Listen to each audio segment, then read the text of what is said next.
The radio went silent at exactly 7,000 feet, and it stayed silent for 47 seconds.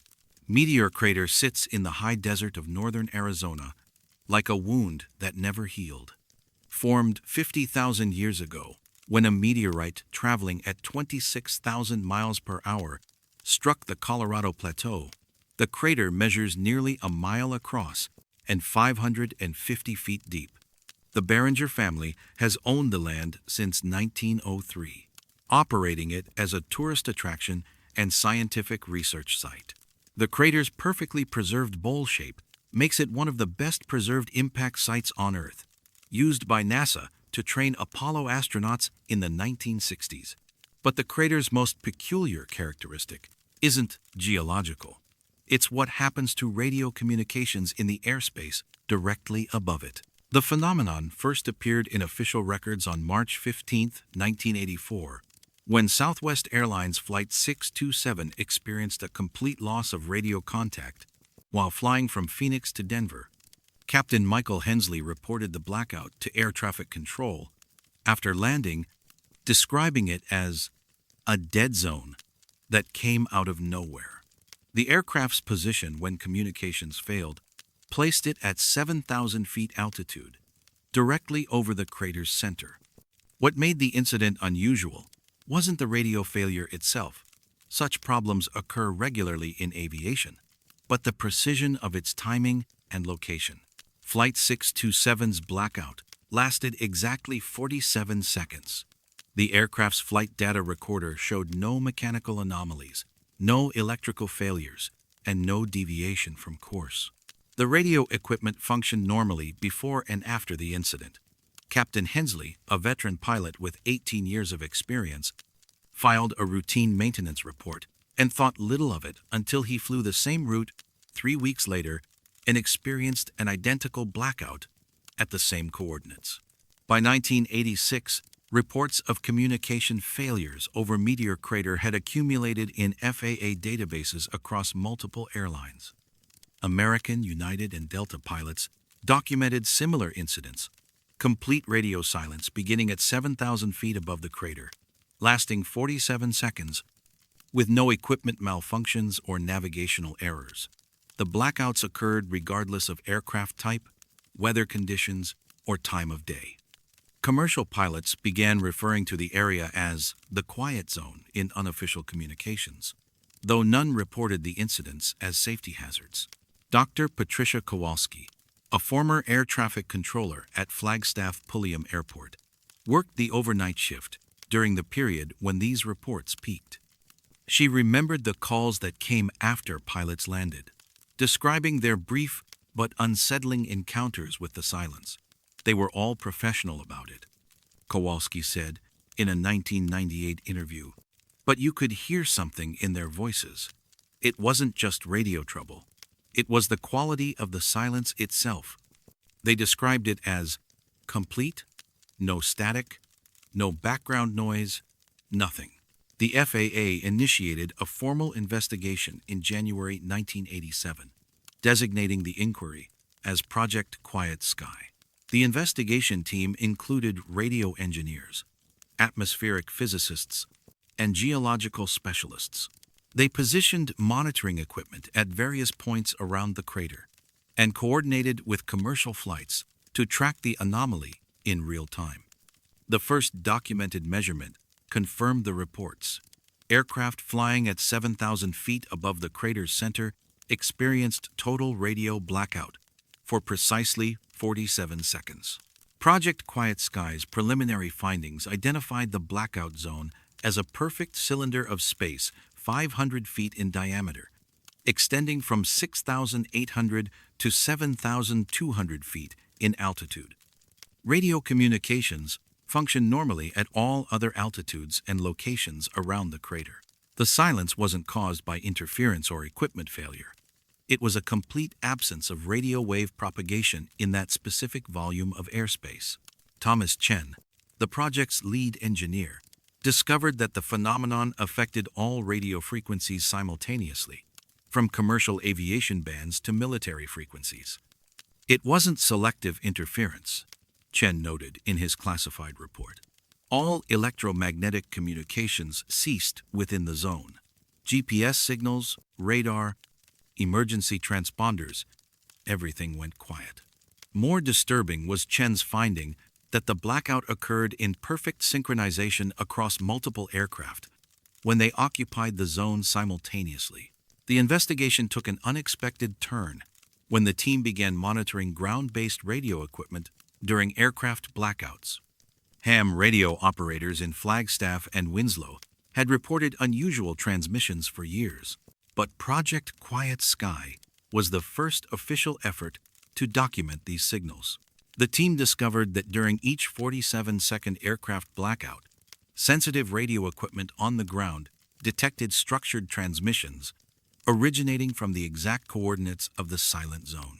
Margaret Torres, a linguistics professor at Northern Arizona University, who consulted on the project, analyzed dozens of these recorded transmissions. The signals contained patterns suggesting organized communication, repeating sequences, tonal variations, and rhythmic structures that resembled language. The transmissions weren't random electromagnetic noise, Torres concluded in her report. They had syntax, repetition, and what appeared to be conversational exchanges. But they didn't match any known human language, including indigenous languages of the region. Local ham radio enthusiasts had been tracking these mysterious transmissions since the late 1970s. Bill Morrison, a retired electronics engineer from Flagstaff, maintained detailed logs of the signals he'd intercepted. Morrison's records showed that the transmissions occurred exclusively during aircraft blackouts, lasting exactly 47 seconds each time. "I've been a radio operator for 30 years," Morrison explained to investigators. "These weren't natural atmospheric phenomena or equipment malfunctions. Someone or something was broadcasting on frequencies that should have been impossible to use in that location." The Navajo Nation, whose reservation borders the crater area, had oral traditions describing the impact site as a place where voices from the sky could be heard. Tribal elder James Begay told investigators that his grandfather had spoken of strange sounds coming from the crater during certain atmospheric conditions. Decades before radio technology existed in the region, the old ones said the sky talked differently there, Begay recalled. They avoided the area during times when the air was still. Project Quiet Sky's investigation ended abruptly in August 1987. The FAA classified all findings and transferred the research team to separate assignments. Thomas Chen was reassigned to a radar development project in Oklahoma. Margaret Torres found her university consulting contract terminated without explanation. Official flight path modifications went into effect 2 weeks later, routing commercial aircraft around the crater area at altitudes above 8,000 feet. The rerouting eliminated reported blackouts, but it didn't stop the mysterious transmissions. Ham radio operators continued intercepting the structured signals, though less frequently as air traffic over the area decreased. Morrison's logs showed the transmissions still occurred on a predictable schedule every few days, lasting 47 seconds, originating from the same coordinates 7,000 feet above the crater's center. Dr. Elena Rodriguez, a physicist at Arizona State University who studied the declassified portions of Project Quiet Sky in the 1990s, identified several troubling aspects of the phenomenon that the official investigation had failed to explain. The 47-second duration matched no known atmospheric or geological cycle. The perfect cylindrical shape of the affected airspace defied conventional understanding of radio wave propagation.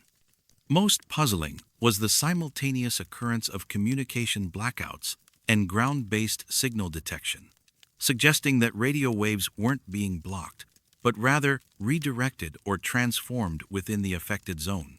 Recent technological advances have only deepened the mystery.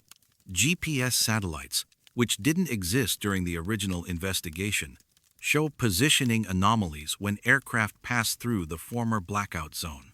The anomalies are minor, usually less than 50 feet of reported displacement, but they occur consistently at the same coordinates where radio communications once failed.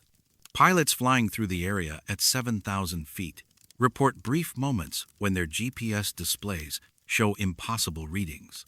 Negative altitudes, positions underwater, or coordinates that place their aircraft hundreds of miles from their actual location. The Barringer family, which continues to operate Meteor Crater as a research facility and tourist destination, has never publicly acknowledged the communication anomalies. Private pilots who fly small aircraft over the crater at low altitudes report no radio problems, suggesting the phenomenon specifically affects aircraft at commercial flight altitudes. The restricted airspace designation around the crater, implemented in 1988, officially protects the site's scientific value, but it also prevents most private investigation of the atmospheric anomalies. The silence above Meteor Crater remains as precise and inexplicable as it was 40 years ago. Every 47 seconds of that silence was documented, measured, and filed away in classified reports that may never be released. But the transmissions continue, intercepted by patient radio operators who scan the frequencies above an ancient impact site where something still speaks in a language no one recognizes, at an altitude where voices shouldn't be able to travel at all.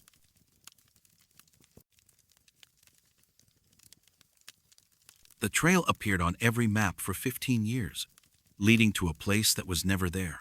The Superstition Mountains rise east of Phoenix like ancient fortifications guarding secrets older than human memory. Apache warriors once considered the jagged peaks sacred, warning outsiders that the mountains consumed those who ventured too deep into their maze of canyons and ridgelines. Spanish conquistadors searching for gold disappeared among the volcanic formations, leaving behind legends of lost mines and cursed treasure. By the 20th century, the Superstitions had earned a reputation as Arizona's most treacherous wilderness, a place where experienced hikers vanished without explanation, and search teams found equipment scattered along trails that seemed to lead nowhere.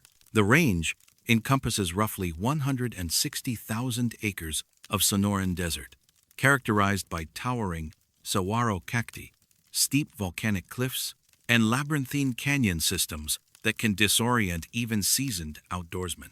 Summer temperatures regularly exceed 115 degrees Fahrenheit, making the mountains nearly impassable during daylight hours from May through September. Flash floods during monsoon season transform dry washes into torrents that can trap hikers for days. The terrain's complexity has challenged cartographers since the 1800s, when territorial surveys first attempted to map the region's countless ridges, arroyos, and hidden springs. The anomaly first appeared in the United States Geological Survey's topographic maps, published in 1952. Series number 7.5-minute quadrangle maps, covering the central Superstition Mountains, showed a clearly marked trail beginning at Peralta Trailhead and extending northeast for approximately 4 miles to a location designated as Phantom Valley. The trail marking followed standard cartographic conventions, a dashed line indicating an established footpath with elevation contours showing a gradual descent into a broad valley surrounded by peaks reaching over 4,000 feet. Phantom Valley appeared on the maps as a substantial geographic feature, roughly 2 miles long and half a mile wide, nestled between Weaver's Needle and an unnamed peak, designated as elevation 4,237 feet. The valley's topographic representation suggested a relatively flat area with scattered vegetation markers, and a seasonal water source indicated by the standard blue dashed line symbol. The cartographic detail was precise and consistent with other accurately mapped features throughout the range. Robert Martinez, a Phoenix-based hiking guide, first attempted to reach Phantom Valley in March 1953. Martinez had been leading groups into the Superstitions for 8 years and considered himself familiar with every major trail and landmark in the range. Armed with the new USGS map, he set out alone to scout the route, before bringing clients to what appeared to be a previously unknown valley perfect for overnight camping. Martinez began hiking at dawn from Peralta Trailhead, following the mapped route northeast along what initially appeared to be a well-established path. The trail was clearly visible, worn smooth by foot traffic and marked by occasional cairns that suggested regular use by other hikers. For the first 2 hours, Martinez's progress matched the map's elevation markers precisely. He documented his journey with photographs and compass readings, noting that the trail's condition was surprisingly good for such a remote route. At approximately 10:30 in the morning, Martinez stopped to rest and check his position. According to the map, he should have been within half a mile of Phantom Valley's entrance, but the terrain ahead showed no indication of the broad valley depicted on his topographic sheet. Instead, the trail seemed to curve sharply to the left, leading back toward familiar territory near Weaver's Needle. Confused but determined to complete his reconnaissance, Martinez continued following the marked path. By noon, Martinez found himself back at Peralta Trailhead, with no memory of when or why he had turned around. His compass readings showed he had traveled in a rough circle, but his recollection of the hike included only forward progress along what he perceived as a straight trail. The photographs he had taken during the morning showed the same rocky outcroppings and desert vegetation repeated in sequence, as if he had been walking through identical landscape for hours. Martinez's experience might have been dismissed as navigation error or heat exhaustion, but similar reports began accumulating throughout the 1950s. Local hiking clubs documented dozens of attempts to reach Phantom Valley, all resulting in the same inexplicable outcome.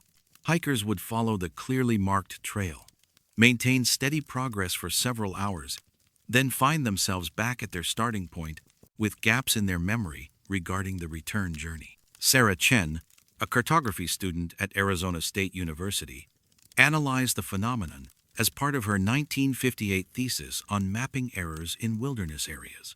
Chen interviewed 23 hikers who had attempted to reach Phantom Valley, finding consistent patterns in their accounts. All described following a well-maintained trail that matched the topographic map's route markers. All reported making steady progress for 3 to 4 hours before inexplicably returning to their starting point. Most significantly, all experienced the same memory gap regarding their return journey. The trail was absolutely real, explained Dennis Kowalski, a surveyor who attempted the hike in 1959. I've been reading topographic maps professionally for 12 years. The path was exactly where it should have been, in perfect condition, clearly defined. I took photographs, recorded compass bearings, documented elevation changes. Everything matched the map, until I somehow ended up back at my truck with no idea how I got there. Dr. Frank Morrison, a geologist from the University of Arizona, organized the first scientific expedition to investigate Phantom Valley in 1961. Morrison's team included professional surveyors, experienced mountaineers, and graduate students equipped with precision instruments for measuring elevation, magnetic variation, and geographic coordinates. The expedition planned to spend 3 days mapping the actual terrain and comparing it with the published topographic data. Morrison's team experienced the same phenomenon reported by previous hikers. Despite using multiple navigation methods, including compass bearings, GPS coordinates, and triangulation from known peaks, the expedition found themselves repeatedly returning to Peralta Trailhead after following what appeared to be the mapped trail to Phantom Valley.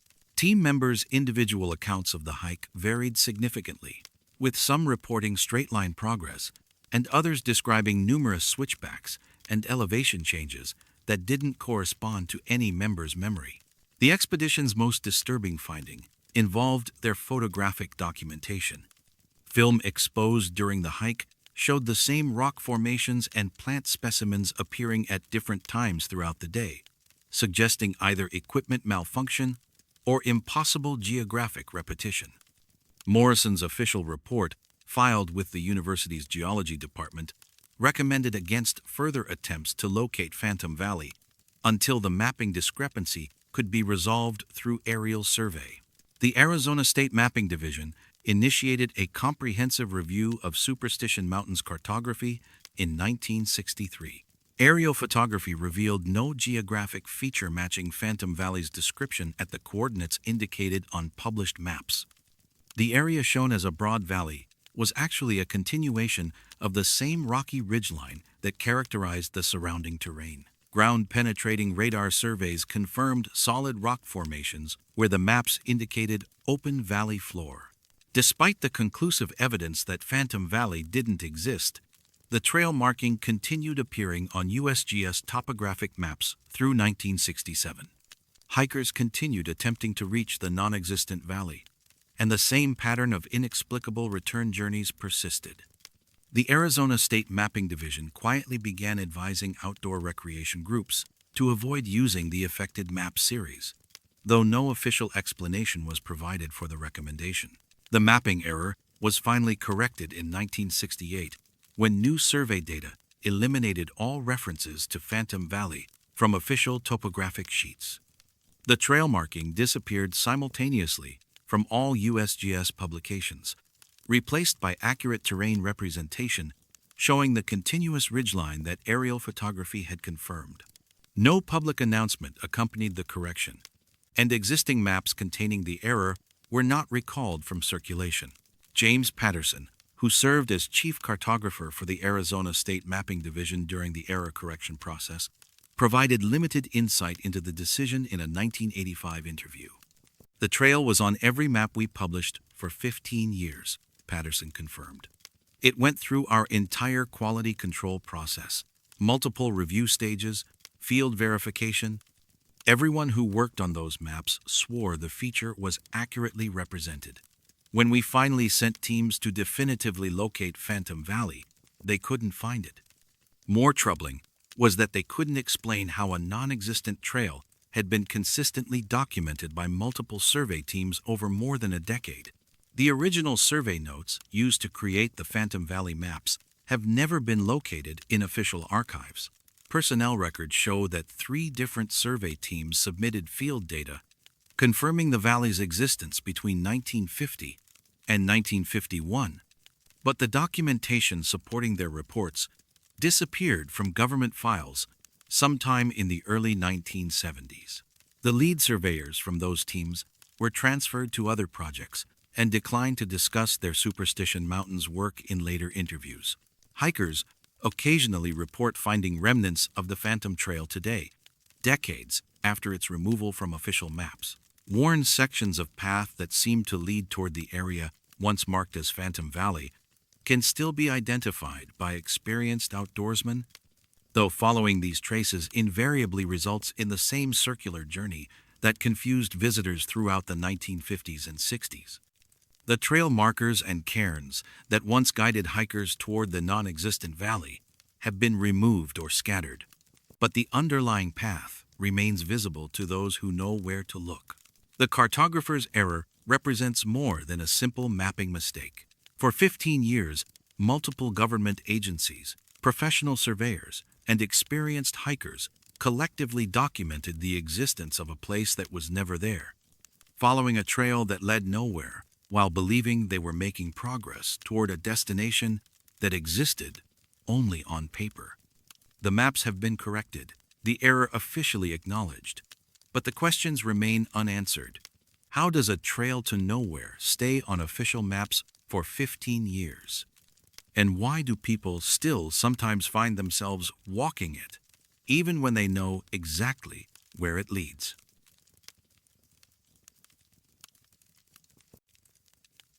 The signal arrives precisely every 127 days, from coordinates where nothing should exist. Lowell Observatory sits on Mars Hill overlooking Flagstaff, Arizona, 7,200 feet above sea level in the ponderosa pine forests of the Colorado Plateau. Percival Lowell established the facility in 1895, specifically to study Mars, convinced that the red planet harbored intelligent life. The observatory's location was chosen for its exceptional atmospheric conditions, clear, dry air, and minimal light pollution that made it ideal for astronomical observation. Over the decades, Lowell Observatory became renowned for groundbreaking discoveries, including the detection of Pluto in 1930 and detailed mapping of lunar craters for NASA's Apollo missions. The facility houses multiple telescopes and radio astronomy equipment capable of detecting electromagnetic signals from across the galaxy. Radio telescopes at Lowell have monitored everything from pulsar emissions to potential extraterrestrial communications as part of various SETI programs. The observatory's high-altitude location and sophisticated equipment made it a natural choice for sensitive radio astronomy work during the 1970s, when advances in technology allowed astronomers to detect increasingly faint signals from distant cosmic sources. Dr. Catherine Walsh discovered the anomaly on September 14, 1974, during routine calibration of the observatory's newest radio telescope array.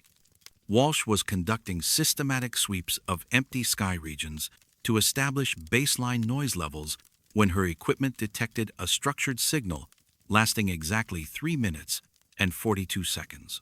The transmission appeared to originate from coordinates roughly 30 degrees above the eastern horizon, in a section of space that contained no known stars, galaxies, or other celestial objects within detectable range.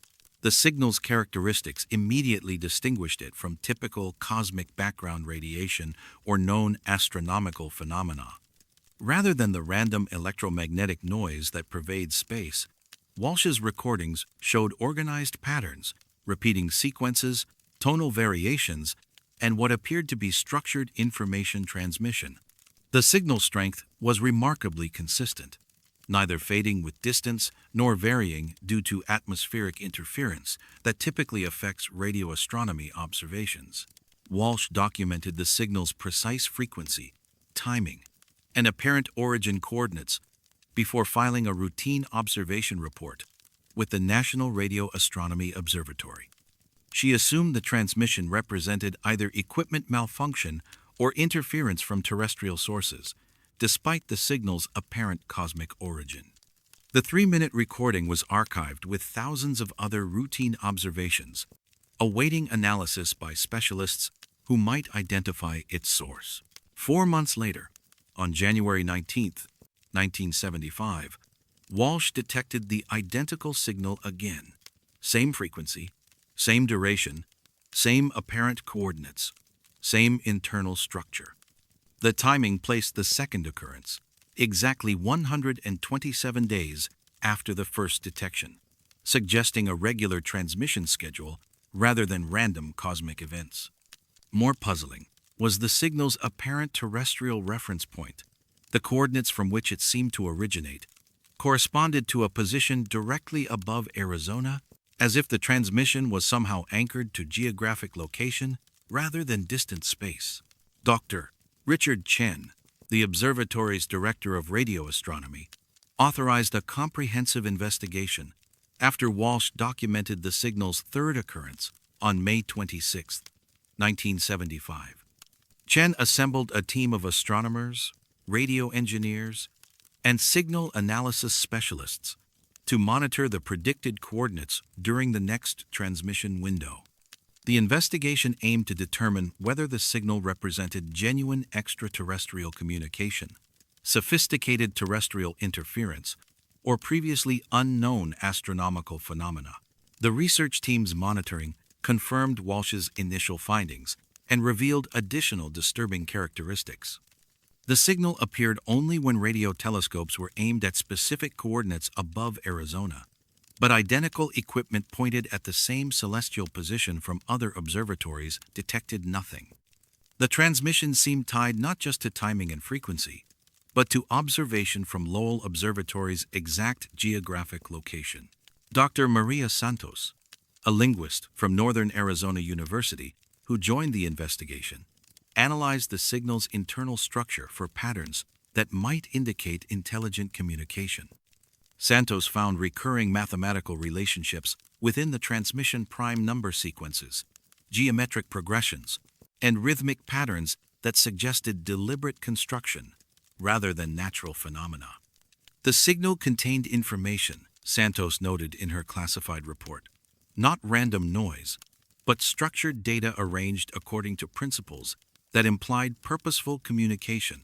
The investigation took an unexpected turn when team members began reporting shared experiences outside their professional duties. Dr. Walsh was the first to mention unusually vivid dreams that began shortly after her initial signal detection. The dreams consistently featured the same imagery, walking through narrow corridors carved from red sandstone, similar to slot canyons found throughout Arizona's desert regions, but extending infinitely in perfect geometric patterns. Dr. Chen experienced identical dreams within weeks of beginning intensive signal analysis. Other team members reported the same recurring imagery: endless stone corridors, perfect symmetry, and the persistent sensation of walking towards something important that remained perpetually out of reach. The dreams occurred with increasing frequency as the team's exposure to the signal recordings intensified, but stopped entirely when individuals were reassigned to other projects. Dr. James Morrison, a sleep researcher at the University of Arizona, who studied the team's experiences, found remarkable consistency in their dream reports. 7 different astronomers described identical architectural details, color variations in the stone walls, and even specific geometric patterns carved into the corridor surfaces. These weren't similar dreams, Morrison concluded. They were identical experiences reported by individuals who had no conscious communication about their dream content. The signal's regularity allowed the research team to predict its appearances with perfect accuracy. Every 127 days, for exactly 3 minutes and 42 seconds, the same structured transmission would arrive from coordinates that corresponded to empty space above Arizona. The team documented over 20 occurrences between 1974 and 1978, each identical to the previous recordings in every measurable characteristic. Attempts to decode the signal's information content proved fruitless, despite employing advanced cryptographic analysis and pattern recognition techniques. The transmission contained mathematical relationships and structural organization that clearly indicated intelligent design, but the underlying meaning remained inaccessible. Computer analysis suggested the signal might represent compressed data, vast amounts of information encoded in forms that current technology couldn't interpret. The National Science Foundation classified the Lowell Observatory investigation in March 1978 after the research team requested additional funding for expanded monitoring equipment. Dr. Chen received orders to discontinue all signal-related research and transfer the project's data to an undisclosed federal facility. Team members were reassigned to conventional astronomical projects, and access to the relevant radio telescope arrays was restricted during predicted signal transmission windows. Dr. Walsh, who had discovered the original signal, found her security clearance revoked and her employment at Lowell Observatory terminated 6 months after the investigation ended. She accepted a teaching position at a small college in Oregon and declined all requests for interviews about her radio astronomy work. Other team members similarly avoided discussing their involvement in the signal research, citing confidentiality agreements and career concerns. Unofficial monitoring of the predicted transmission coordinates continued sporadically through the 1980s and 90s, conducted by amateur radio enthusiasts and university researchers working independently of government oversight. These efforts occasionally detected signals consistent with the original Lowell Observatory findings, but lack of sophisticated analysis equipment prevented detailed study of the transmission's content or characteristics. Recent advances in digital signal processing have allowed retrospective analysis of Walsh's original 1974 recordings, which were preserved in the observatory's archives, despite official classification of subsequent research. Computer analysis suggests the signal contains layered information, structures, multiple data streams embedded within the 3-minute transmission that might represent different types of content or communication protocols. The coordinates from which the signal appears to originate have been precisely calculated using modern GPS technology. The position corresponds to approximately 50 miles above the geographic center of Arizona, at an altitude where no natural or artificial objects exist. Satellite imagery of the region shows typical high desert terrain, red rock formations, scattered vegetation, and the kind of slot canyons that featured prominently in the research team's shared dreams. The Flagstaff frequency continues its regular schedule, arriving every 127 days from coordinates that shouldn't contain anything capable of transmission. The signal carries information that may never be decoded, originating from empty space above landscapes that somehow appear in the dreams of everyone who studies its patterns too closely. The corridors of redstone stretch infinitely through the minds of astronomers who thought they were listening to distant stars, but found themselves walking through dreams anchored to coordinates directly overhead.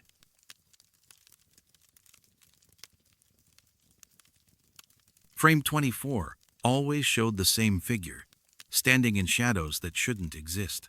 Antelope Canyon carved itself through Navajo sandstone over millions of years, sculpted by flash floods into narrow passages where light behaves like liquid, flowing down walls in ribbons of gold and amber.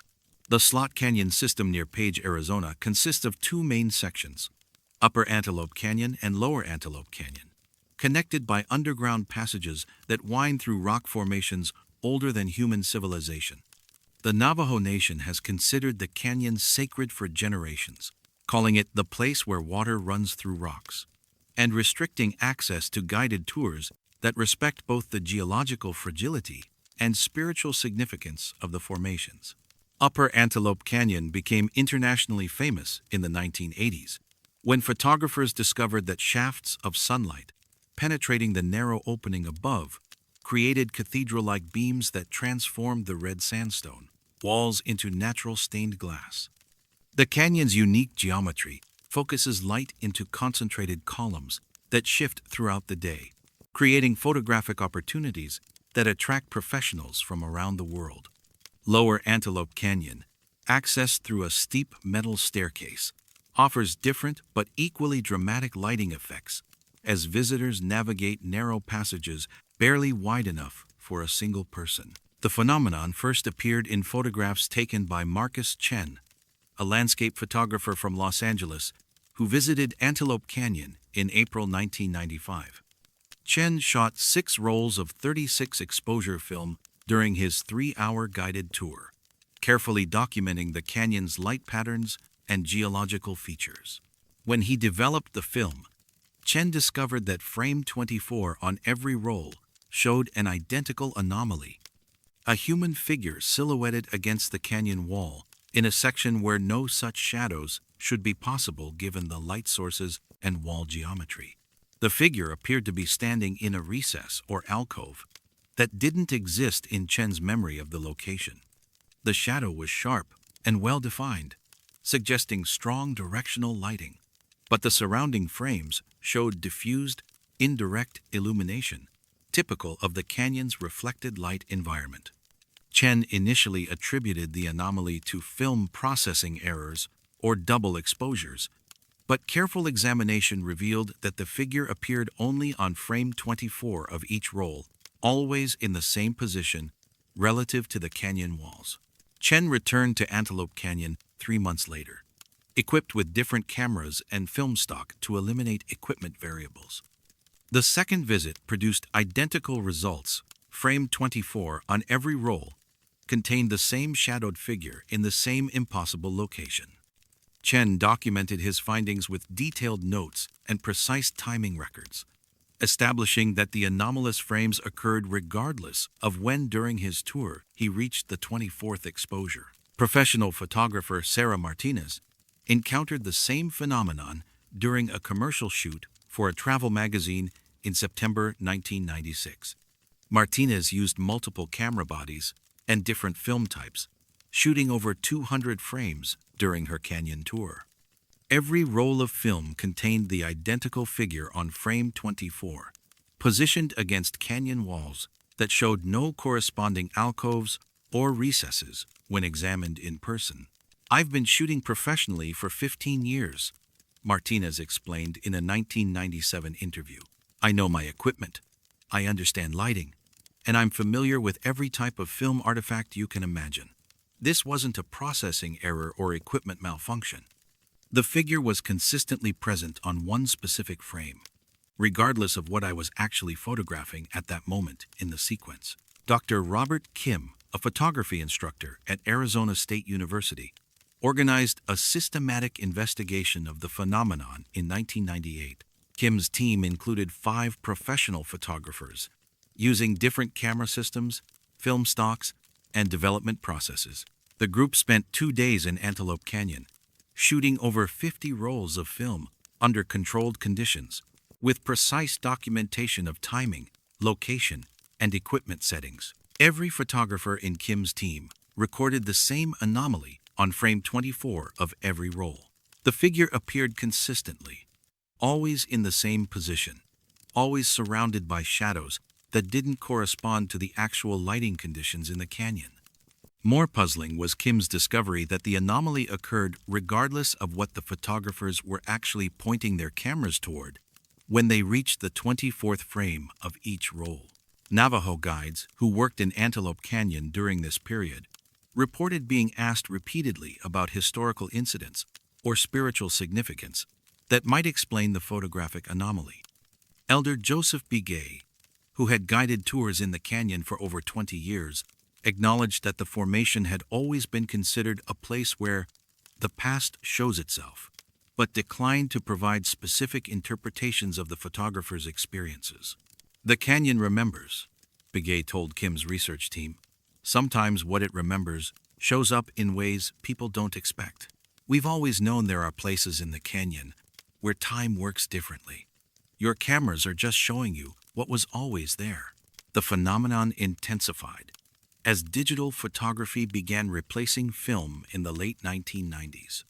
Photographers using early digital cameras reported complete equipment failures when attempting to photograph specific sections of Lower Antelope Canyon.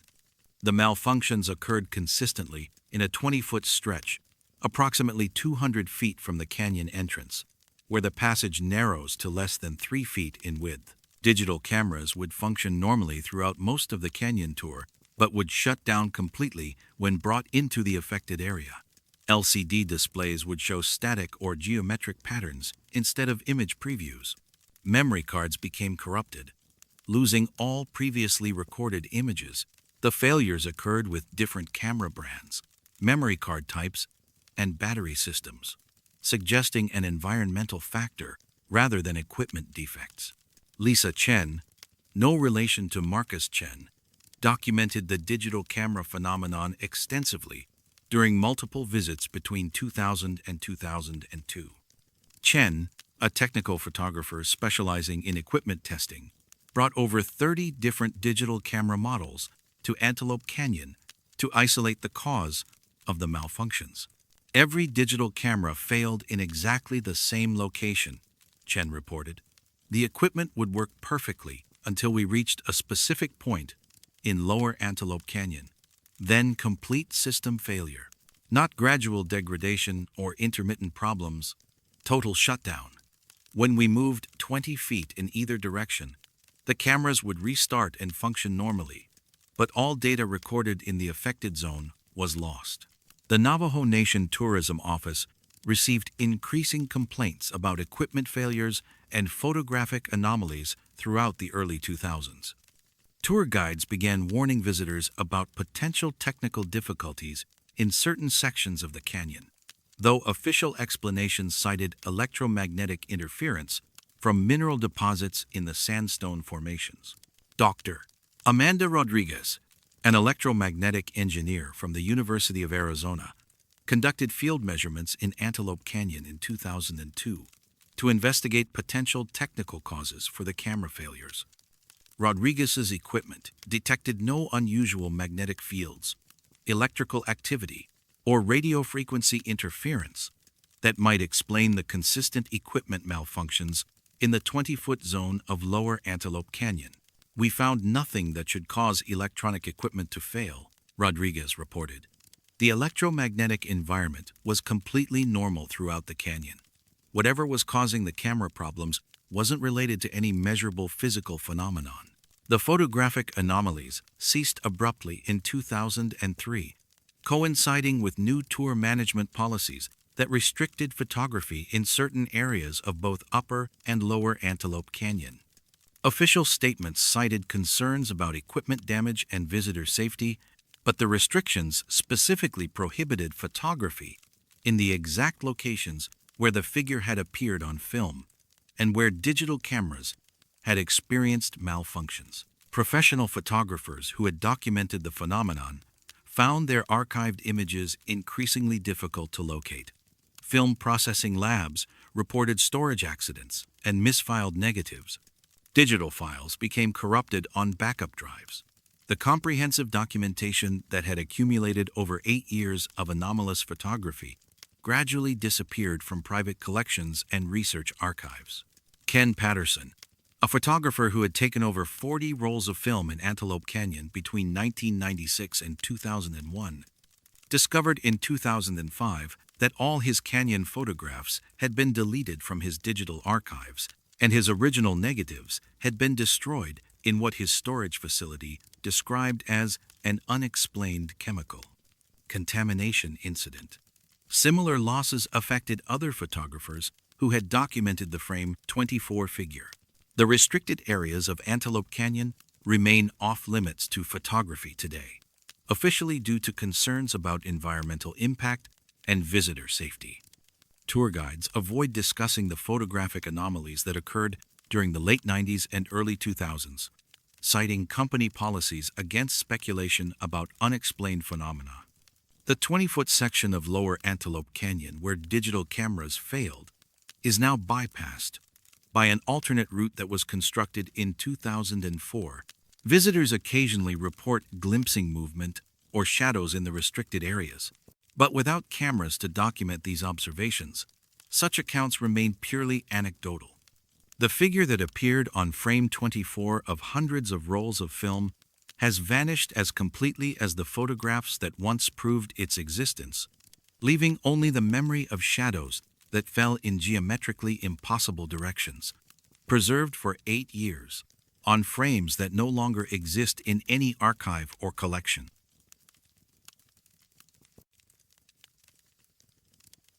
The telegraph key still taps out coordinates for places that don't exist on any map. Old Tucson Studios sprawls across 40 acres of Sonoran Desert, 20 miles west of Tucson, Arizona. Built in 1939 as a movie set for the Western film Arizona. For over 40 years, the facility served as Hollywood's premier Western town, hosting productions of hundreds of films and television shows, including Gunfight at the OK Corral, Rio Bravo, and the High Chaparral. The studio complex featured authentic period buildings, working telegraph systems, and detailed recreations of 1800s frontier life that made it indistinguishable from actual historical settlements. The original telegraph installation at Old Tucson connected the studio to Tucson proper via copper wire lines strung on wooden poles across the desert. Studio executives used the telegraph system for coordinating film productions, communicating with distributors, and maintaining contact with Hollywood offices during remote location shoots. By the 1970s, modern telephone systems had replaced telegraph communication for business purposes, but the original lines remained in place as authentic set decoration for continued film production. The last commercial telegraph transmission from Old Tucson Studios was recorded on March 18, 1982, when production managers sent equipment inventory updates to a storage facility in Los Angeles. Studio technicians disconnected the telegraph system from external power sources that same week as part of a cost-saving modernization program. The copper wire lines were left in place, but isolated from the electrical grid and telephone networks that had previously provided operational power. Michael Torres, a maintenance supervisor at Old Tucson, discovered the first anomalous transmission on July 4, 1983, during routine inspection of the studio's electrical systems. Torres was checking fire safety equipment in the telegraph building when he heard the distinctive pattern of Morse code coming from the supposedly deactivated telegraph receiver. The transmission lasted approximately 2 minutes, consisting entirely of numbers in groups that Torres recognized as coordinate notation. Torres documented the transmission in his maintenance log, noting that the telegraph equipment showed no signs of external power connection or battery backup systems. The brass telegraph key moved mechanically during the transmission, operated by the electromagnetic mechanisms that should have been inoperative without electrical current. Torres tested the system's isolation from power sources and confirmed that no external electricity was reaching the equipment. The coordinates transmitted on July 4th corresponded to a location 37 miles northeast of Tucson, in open desert, between the Rincon Mountains and the Dragoon Mountains. Torres drove to the specified location the following weekend, finding only typical Sonoran desert terrain, scattered creosote bushes, barrow cacti, and rocky soil, with no visible human activity or natural landmarks that might explain why the coordinates had been transmitted. Local ham radio operators began monitoring old Tucson's telegraph frequencies in late 1983, after Torres mentioned the anomalous transmissions to members of the Southern Arizona Radio Club. Bill Morrison, a retired electronics engineer and experienced Morse code operator, established regular monitoring schedules to document when the transmissions occurred and decode their content.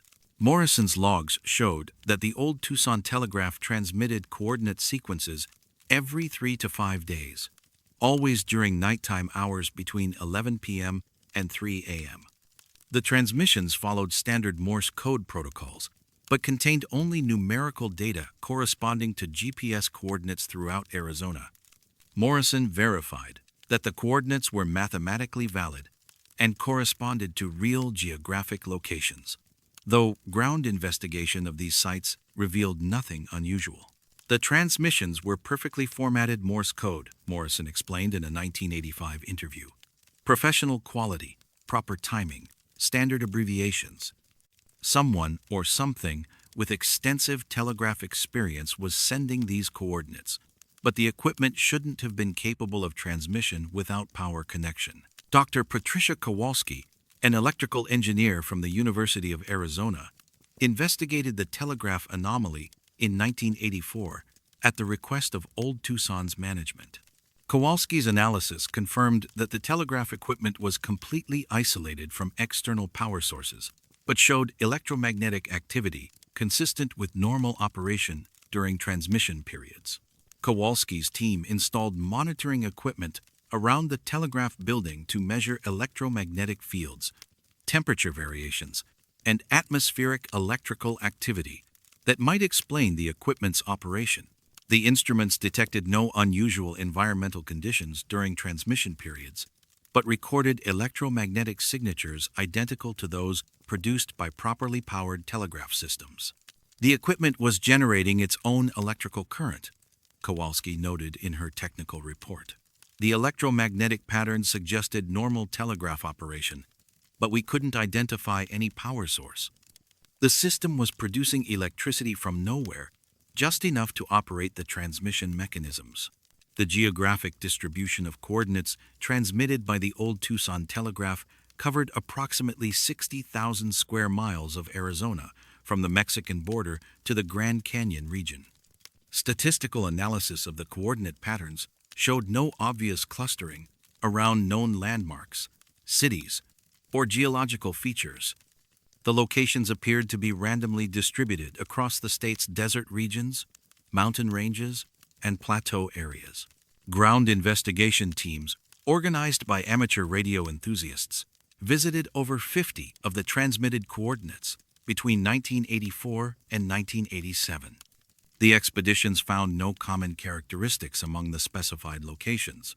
Some coordinates corresponded to flat desert floors, others to mountainous terrain, creek beds, or rocky outcroppings. None of the locations showed evidence of human activity, natural anomalies, or unusual geological features. However, electronic equipment began malfunctioning consistently at the coordinate locations. Compass readings became erratic within a 100-foot radius of the specified positions. GPS devices showed accuracy errors that placed users several miles from their actual locations. Radio communications experienced interference patterns that prevented clear transmission or reception.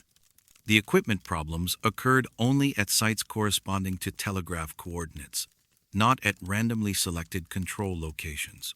James Chen, a geologist who participated in several coordinate investigation expeditions, documented the equipment anomalies in a 1986 report submitted to the Arizona Geological Survey. Chen's findings suggested that the coordinate locations exhibited unusual magnetic properties that affected sensitive electronic instruments. Though standard geological surveys detected no corresponding mineral deposits or subsurface structures, every location we visited showed the same electromagnetic signature, Chen reported. Compass deviation, GPS errors, radio interference. The coordinates were identifying points in the landscape that had some kind of consistent effect on electronic equipment, but we couldn't determine what was causing it. The old Tucson telegraph transmissions increased in frequency during the late 1980s, occurring almost daily rather than the previous schedule of every few days. The coordinate locations began concentrating in specific regions of Arizona, particularly around the Superstition Mountains, the Chiricahua Mountains, and areas of high desert between Phoenix and Tucson.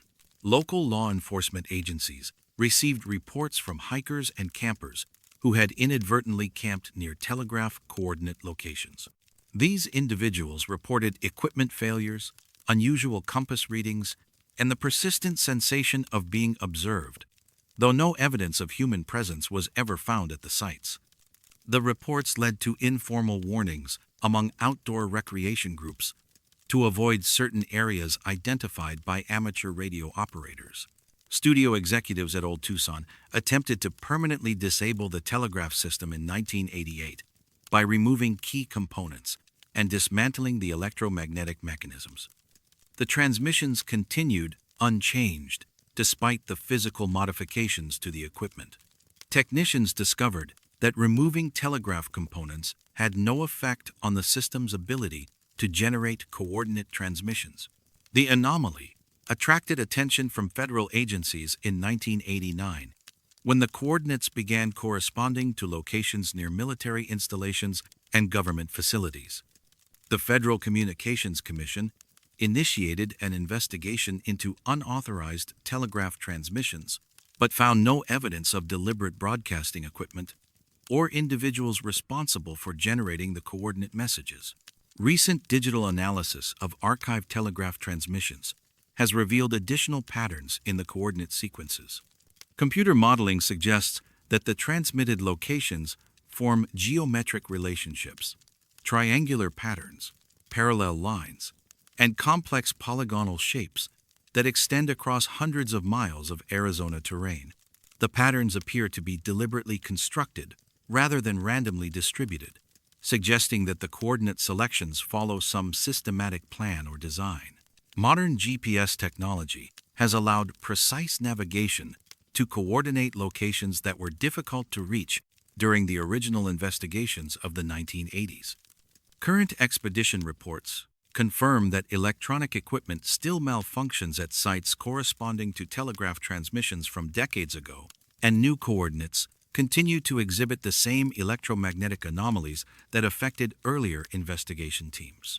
The old Tucson telegraph continues its nightly transmissions, tapping out coordinates for locations throughout Arizona where sensitive equipment fails, and compasses spin without reference to magnetic north.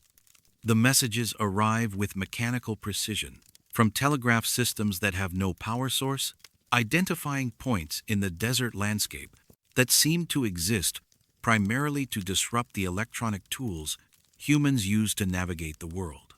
Each transmission adds another coordinate to a growing map of Arizona that outlines something no conventional survey has ever been designed to measure.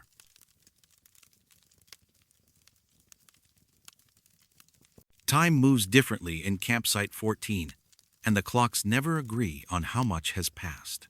Dead Horse Ranch State Park encompasses 423 acres along the Verde River in Arizona's high desert, established in 1973 to preserve riparian habitat in one of the state's most ecologically diverse regions. The park sits at an elevation of 3,300 feet in the Verde Valley, surrounded by red rock formations and cottonwood groves that create a green corridor through otherwise arid landscape. The Verde River, one of Arizona's few year-round waterways, supports over 100 species of birds and provides critical habitat for desert wildlife that depends on permanent water sources. The park's camping area contains 45 individual sites arranged along the river bottom, with facilities ranging from primitive tent camping to RV hookups with full utilities. Campsites 1 through 15 occupy a section of the park where ancient floods carved terraces into limestone formations, creating level areas perfect for overnight camping but geologically distinct from the surrounding terrain. The limestone substrate contains extensive cave systems and underground water channels that have shaped the local hydrology for thousands of years. Native American groups, including the Yavapai and Apache, considered the Verde Valley spiritually significant, particularly areas where underground water emerged as natural springs. Oral histories describe certain locations along the river as places where time flowed like water, moving at different rates depending on seasonal conditions and celestial alignments. Spanish explorers in the 1600s noted unusual compass behavior and navigation difficulties in specific sections of the valley, attributing the problems to mineral deposits that affected magnetic instruments. The first documented temporal anomaly occurred on June 12, 1997, when the Morrison family from Phoenix set up camp at Site 14 for a weekend fishing trip. David Morrison, an engineer with extensive experience in precision timekeeping systems, noticed that his digital watch and the family's camping clock showed progressively different times as the evening progressed.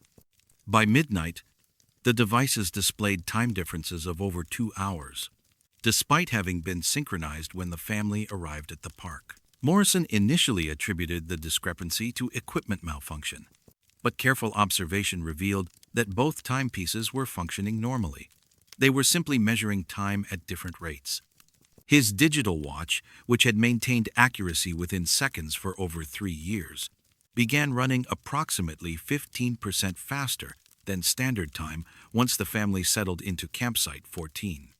The camping clock, battery-powered and recently calibrated, ran roughly 10% slower than Morrison's watch, but faster than it had before arriving at the park. The Morrison family's weekend camping trip extended mysteriously into Monday morning, despite their clear recollection of experiencing only 2 nights in the campground. Morrison's work schedule required his return by Monday, but his employer confirmed that he had failed to report as expected, suggesting that more time had passed than the family remembered. The discrepancy between perceived time and actual elapsed time amounted to approximately 18 hours that the Morrison family could not account for through normal camping activities. Sarah Chen, a park ranger at Dead Horse Ranch since 1994, began documenting reports of time-related anomalies after the Morrison incident. Chen's files contained similar accounts from 6 other camping groups between 1998 and 2001, all involving sites 10 through 15 along the limestone terraces. Campers consistently reported timepiece malfunctions, schedule confusion, and the sensation of losing time during their stays. The reports were remarkably consistent, Chen explained in a 2003 interview. Families would arrive for weekend camping trips and find themselves confused about what day it was by the time they left. Their watches would show different times, their cell phones would display impossible dates, and they'd have clear memories of more activities than should have fit into their actual stay. Dr. Frank Rodriguez, a physicist from Northern Arizona University, investigated the temporal anomalies in 2002 after Chen contacted the university about the recurring reports. Rodriguez brought atomic precision chronometers and GPS timing equipment to measure time flow rates at various locations throughout the park. His initial measurements confirmed significant timing variations in the Limestone Terrace camping area. Rodriguez's equipment recorded time dilation effects of up to 20% in specific micro-locations within campsites 10 through 15. Standard atomic chronometers, synchronized before the experiment, showed measurable discrepancies after overnight exposure to the affected camping areas. The variations weren't uniform. Different sections of the same campsite showed different time flow rates, creating a complex patchwork of temporal zones within the relatively small geographic area. "We were measuring actual time dilation," Rodriguez noted in his research report. "Not equipment malfunction or calibration errors, but genuine variations in the rate at which time was passing. Some areas of the campground were experiencing time approximately 18% faster than standard, while others ran roughly 12% slower. The effect created temporal gradients across distances of just a few yards." The Rodriguez investigation discovered that the time variations correlated with underground water flow patterns in the limestone cave systems beneath the camping area. Ground-penetrating radar revealed extensive subterranean channels that carried Verde River water through the rock formations, creating a complex network of underground streams and standing pools. Areas with the most significant temporal anomalies corresponded to locations directly above major underground water convergences. Local Yavapai tribal members, when consulted about the temporal phenomena, described traditional knowledge of water that remembers in certain sections of the Verde Valley. Elder Margaret Yazzie explained that her grandfather had spoken of places where underground streams created pools of old time that could trap unwary travelers in experiences that lasted longer than the sun's movement. Suggested, "The old ones knew about the water under the rocks," Yazzie told Rodriguez's research team. "They said some places held onto time like pools hold onto water. People who camped in those places might experience more nights than they expected, or find that the sun had moved farther than it should have while they slept." Cell phone records from affected camping groups showed additional temporal inconsistencies during the 2000 to 2005 period when reports peaked. Phone logs indicated longer call durations than users remembered making, text messages with timestamps that occurred during periods when campers recalled sleeping, and GPS location data showing impossible travel patterns within the confines of the small camping area.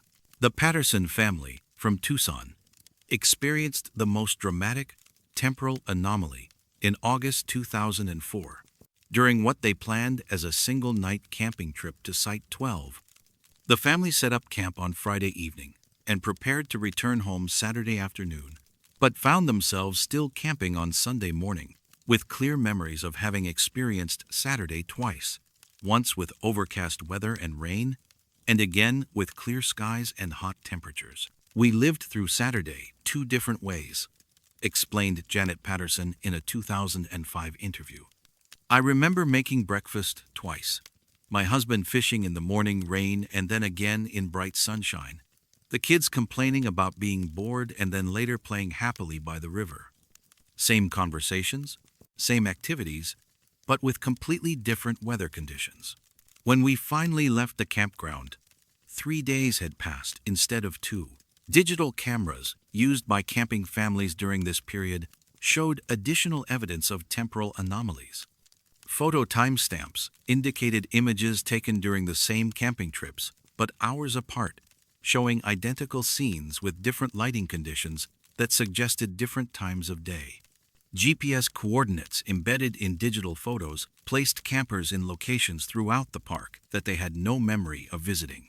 Arizona State Parks Administration became aware of the temporal anomalies through accumulated reports filed by confused campers who complained about lost time and schedule disruptions. Park management initially attributed the reports to camping-related disorientation and the relaxing effects of outdoor recreation that might distort perception of time passage. However, the number and consistency of reports prompted administrative review in 2008.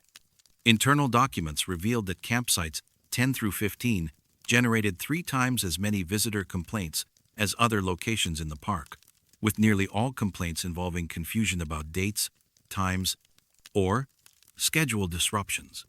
The pattern was too consistent to dismiss as recreational disorientation. Dr. Angela Martinez, a consultant hired by Arizona State Parks to investigate the anomalies, recommended temporarily closing the affected campsites in 2009. Martinez's report, heavily redacted in publicly available versions, cited ongoing temporal disturbances that present logistical challenges for park visitors, and recommended geological assessment of limestone formations beneath the camping area. The affected campsites were quietly relocated to different sections of the park in late 2009, with the original limestone terrace sites redesignated as day-use areas where camping was prohibited. Official explanations cited erosion concerns and the need to protect sensitive riparian habitat. But the relocation eliminated overnight camping in areas where temporal anomalies had been documented.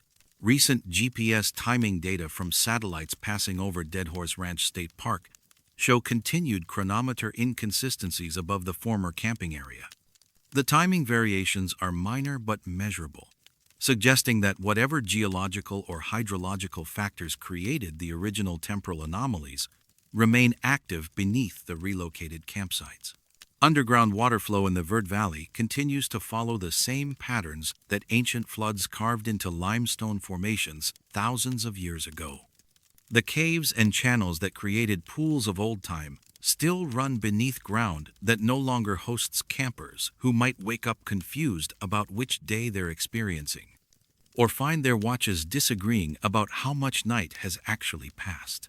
Time flows like water through the rocks below, pooling in places where the geology remembers different rates of passage, moving past campfires that now burn in safer ground, where morning always arrives when the clocks expect it to.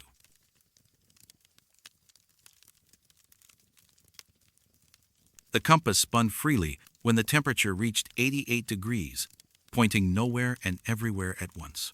Four Corners Monument marks the only point in the United States where 4 state boundaries intersect, creating the precise geographic location where Arizona, Utah, Colorado, and New Mexico meet. The monument sits on the Colorado Plateau at an elevation of 4,951 feet, surrounded by high desert terrain characterized by red sandstone formations, scattered juniper trees, and vast expanses of open country that extend to distant mesas and mountain ranges. The current monument, installed in 1992, replaced earlier markers dating back to territorial surveys of the 1860s, when government teams first attempted to establish precise boundaries between Western territories. The location represents one of the most carefully surveyed points in North America, with multiple government agencies conducting measurements over more than a century to ensure accuracy within centimeters of the legally defined coordinates. The Navajo Nation operates the monument as a tourist attraction, managing the site where visitors can stand simultaneously in 4 states, while photographers document the novelty of quadruple state citizenship. Despite its remote location, 40 miles from the nearest significant town, Four Corners attracts over 200,000 visitors annually, who travel rough roads through reservation land to reach the geometric precision of perfectly intersecting political boundaries. The anomaly first appeared during a routine resurvey conducted by the National Geodetic Survey in June 2001. The survey team, led by senior geodesist Michael Chen, was conducting precision measurements to verify the monument's coordinates using GPS technology that hadn't been available during previous boundary surveys. The project aimed to resolve lingering questions about the monument's accuracy and provide definitive coordinates for the 4-state intersection. Chen's team arrived at Four Corners on June 14th and established a base camp with sophisticated surveying equipment, including GPS receivers, electronic theodolites, and precision compasses designed to maintain accuracy within seconds of arc. The survey work required multiple days of measurements under varying atmospheric conditions to account for temperature-related instrument errors and satellite signal variations. On June 16th, when afternoon temperatures reached exactly 88 degrees Fahrenheit, Chen noticed that his magnetic compasses began showing erratic readings. Standard surveying compasses that had functioned normally throughout the morning suddenly started spinning freely, unable to maintain consistent magnetic north references. The malfunction affected all magnetic instruments simultaneously, regardless of their age, manufacturer, or calibration status. Chen documented the compass failure and attempted to isolate the cause by testing equipment at various distances from the monument. He discovered that the magnetic anomaly occurred within a precise circular area, extending exactly 100 feet in radius from the monument's center point. Outside this circle, compasses functioned normally.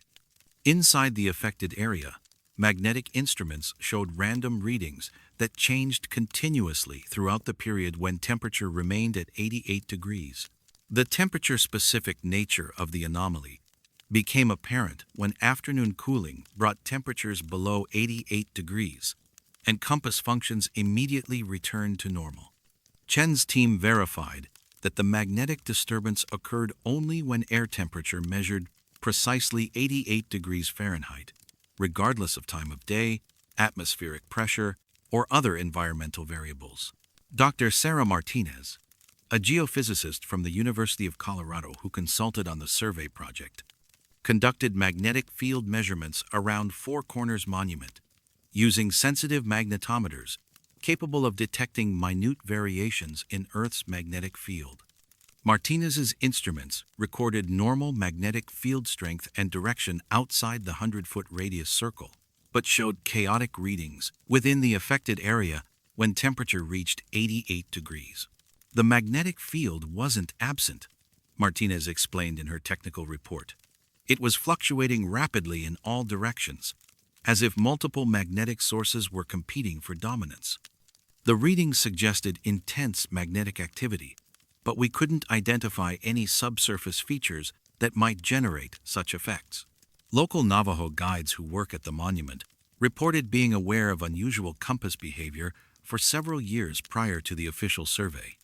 Joseph Bigay, a guide who had worked at Four Corners since 1995, mentioned that tour groups occasionally complained about compass problems during hot summer afternoons. But the phenomenon had been attributed to heat-related equipment malfunction rather than localized magnetic anomalies. People would ask why their compasses weren't working, Bigay recalled. It happened on the hottest days, when the sun made the metal monument too hot to touch. We told them the heat was affecting their equipment, which seemed like the logical explanation. Nobody thought to check if it only happened at a specific temperature. Chen's team documented 12 separate occurrences of the magnetic anomaly between June and August 2001, each corresponding to periods when ambient temperature reached exactly 88 degrees Fahrenheit. The precision of the temperature correlation troubled the surveyors, who expected equipment malfunctions to show gradual onset rather than threshold effects tied to specific environmental conditions. The survey team's GPS equipment also showed irregularities during magnetic anomaly periods, though less dramatic than compass failures. GPS receivers displayed position uncertainties of up to 15 feet during 88-degree episodes, compared to normal accuracy within 6 inches. The GPS errors affected only horizontal positioning elevation readings remained accurate throughout the magnetic disturbances. Dr. Robert Kim, an atmospheric physicist from Arizona State University, investigated potential connections between the 88-degree temperature threshold and local atmospheric conditions that might influence magnetic field behavior. Kim's analysis found no meteorological explanation for temperature-specific magnetic anomalies, though he noted that 88 degrees Fahrenheit corresponds to various physical constants in atmospheric and electromagnetic calculations. 88 degrees isn't a random number in physics, Kim noted. It appears in equations describing atmospheric density, electromagnetic propagation, and thermal dynamics. But none of these relationships would explain localized magnetic field disturbances at ground level. The National Geodetic Survey submitted Chen's findings to the Department of Commerce in September 2001, along with recommendations for additional investigation into the magnetic anomalies. The report included precise documentation of compass failures, GPS irregularities, and temperature correlations that had been observed during 3 months of fieldwork. Within 2 weeks of submitting his report, Chen received orders transferring him to the National Geodetic Survey headquarters in Silver Spring, Maryland, where he was assigned to database management duties.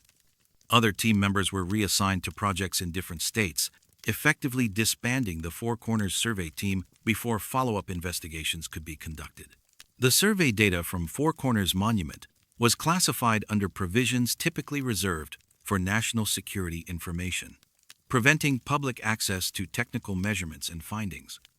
Chen's detailed documentation of magnetic anomalies, temperature correlations, and GPS irregularities became part of restricted government archives that require special clearance for review.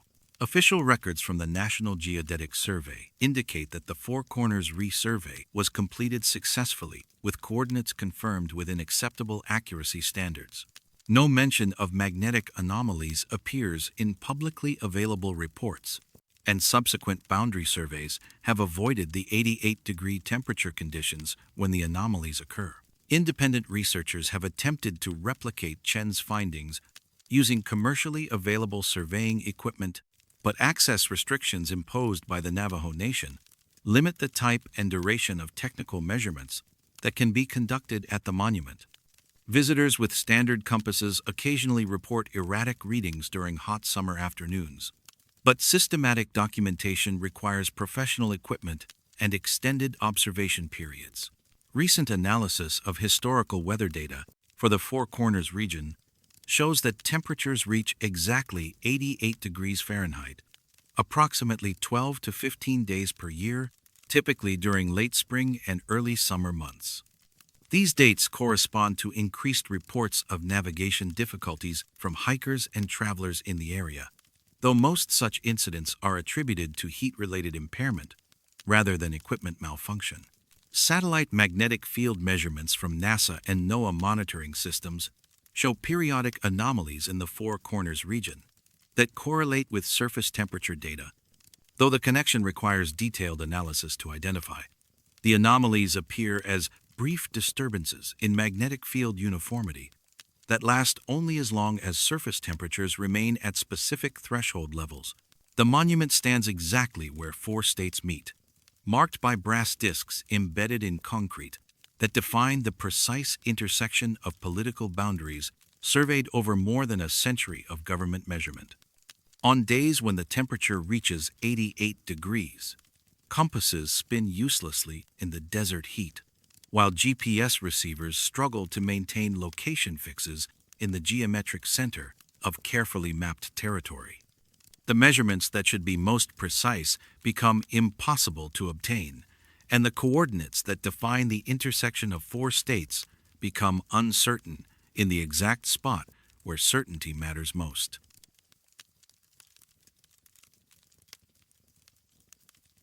The stones appeared in perfect circles around the RVs, arranged by hands that left no footprints in the sand.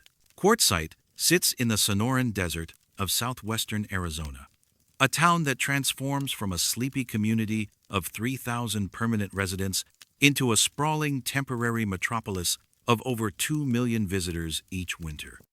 The town exists primarily to serve the massive influx of recreational vehicle enthusiasts who arrive between October and March, seeking warm weather and the camaraderie of what locals call the largest RV gathering in the world. During peak season, RVs stretch across the desert in every direction, creating temporary neighborhoods that dwarf the permanent settlement. The geography around Quartzsite consists of typical Sonoran desert terrain, bajadas of granite and volcanic rock, interspersed with sandy washes, creosote bushes, and scattered palo verde trees. The area's geology includes granite formations from ancient mountain ranges, but notably lacks the quartz-bearing rocks that would naturally produce the quartzite specimens for which the town was originally named. Local rockhounds and mineral collectors have depleted most accessible quartz deposits within 50 miles of the town, making quartzite a relatively rare find in the immediate vicinity. The annual RV convergence began in the 1960s when retirees discovered that Bureau of Land Management regulations allowed free camping on public desert land surrounding quartzite. Over the decades, the gathering evolved into a massive seasonal event featuring gem and mineral shows, flea markets, and social activities that draw RV enthusiasts from across North America. The temporary city that emerges each winter covers thousands of acres of desert, with recreational vehicles parked in loose formations that follow no official layout or municipal planning. The first documented incident occurred on January 15, 1989, when Harold and Margaret Santos, from Oregon, discovered their motorhome surrounded by a perfect circle of identical gray stones, arranged at precise intervals. The Santos had parked in an area of open desert approximately 3 miles northeast of Quartzite's commercial center, joining a loose cluster of RVs whose owners sought solitude away from the main gathering areas. Margaret Santos photographed the stone circle before disturbing it, showing 36 quartzite specimens arranged in a perfect geometric pattern, with each stone positioned exactly 4 feet from its neighbors. The stones were uniform in size, approximately 6 inches in diameter, and showed similar weathering patterns and coloration. Harold Santos, a retired geologist, identified the specimens as high-quality quartzite that showed no evidence of recent fracturing or artificial shaping. The Santos reported the incident to La Paz County Sheriff's deputies, who attributed the stone arrangement to pranks by other RV campers.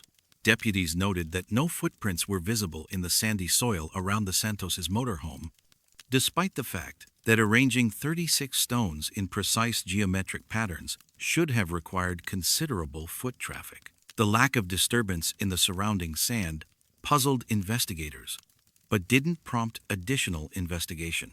Similar incidents began accumulating in Sheriff's Department files throughout the 1990s, with reports consistently describing identical phenomena.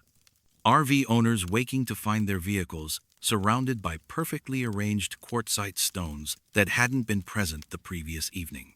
The reports showed remarkable consistency in details, always the same stone type, always geometric arrangements, always occurring during January, always involving exactly 17 separate incidents each year. Dr. Patricia Chen, a geologist from Arizona State University who studied mineral collecting patterns around quartzite, became interested in the stone circle phenomenon after reviewing Sheriff's Department reports in 1996. Chen's analysis of photographed specimens showed that the quartzite stones used in the arrangements were chemically and structurally identical, suggesting they originated from the same geological formation. The stones were definitely quartzite, but not from local sources, Chen explained in her 1997 research report. Chemical analysis showed mineral compositions consistent with formations in Colorado or Utah, hundreds of miles from quartzite. Someone was importing identical quartzite specimens specifically for creating these arrangements. Local RV park managers and long-term winter residents began documenting the annual pattern of stone circles, noting that the incidents always occurred during the peak of January's RV gathering, when temporary populations reached their highest levels. The phenomenon affected different RV owners each year, with no apparent connection between victims other than their presence in the quartzite area during the winter season. Bill Morrison, a retired police officer who spent 20 consecutive winters in quartzite, maintained detailed records of stone circle incidents from 1992 through 2008. Morrison's documentation showed that the 17 annual incidents were distributed randomly across the camping areas surrounding quartzite, affecting RVs parked both in organized campgrounds and in dispersed camping sites on public land. It wasn't random vandalism or teenage pranks, Morrison noted in a 2009 interview. The precision was too exact, the timing too consistent. Whoever was doing this had to be conducting surveillance, selecting specific RVs, and working with considerable planning and organization. The fact that it happened exactly 17 times every January for over 20 years suggested systematic activity rather than spontaneous mischief. Sarah Martinez, a cultural anthropologist who studied seasonal RV communities, investigated the social dynamics that might explain the stone circle phenomenon. Martinez spent 3 January seasons embedded in Quartzsite's temporary RV city, interviewing residents and observing community interactions to identify potential sources of the organized stone arrangements. Martinez found no evidence of coordinated pranking activities or secret societies among the RV enthusiasts. The community showed typical patterns of temporary social organization, informal leadership, shared activities, and mutual assistance networks, but no indication of systematic behavior that might account for the stone circles. Most RV residents were unaware that the incidents occurred regularly and assumed isolated reports represented random vandalism. The RV community was remarkably open and interconnected, Martinez reported. People talked constantly, shared information freely, and were generally aware of unusual activities in their temporary neighborhoods. If 17 groups of residents were coordinating elaborate stone arrangement pranks every January, the community would know about it.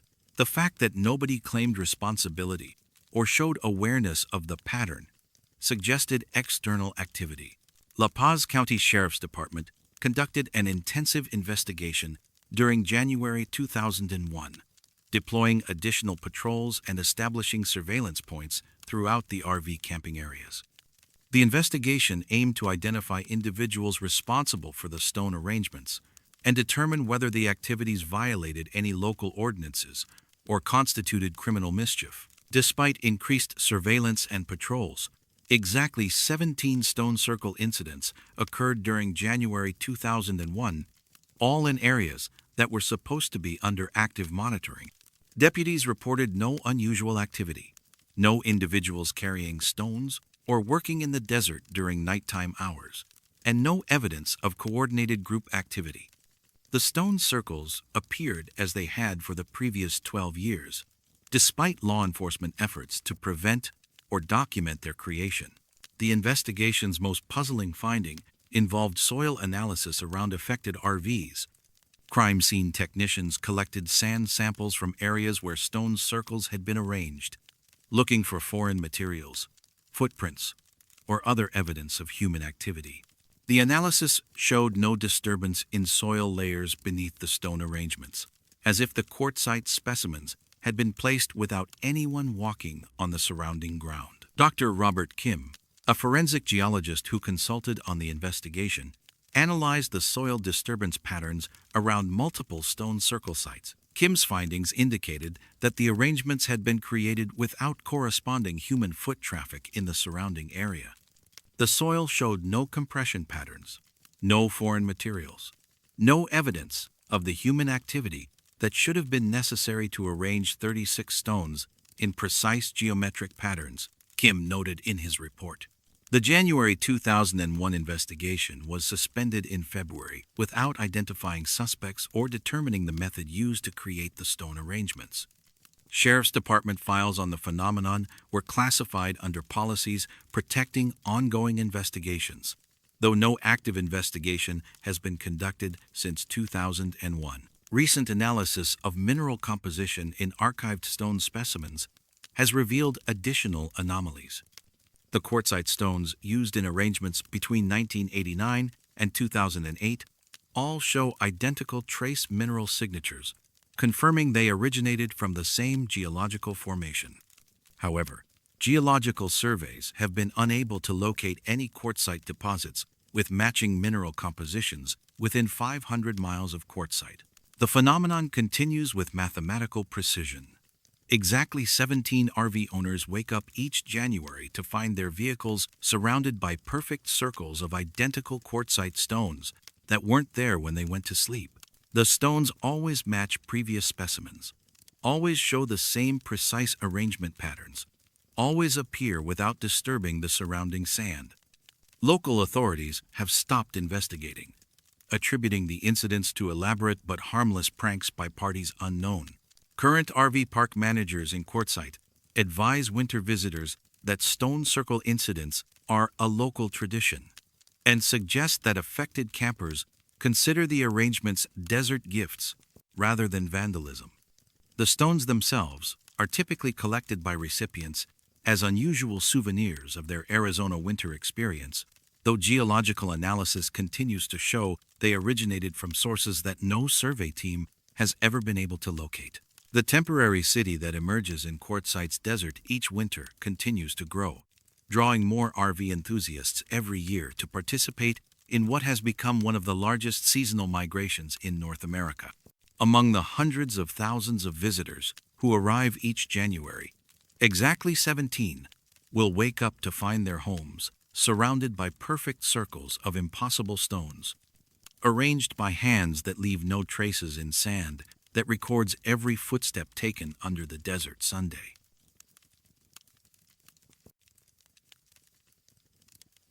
The GPS coordinates place them 200 feet below solid granite, in spaces that shouldn't exist.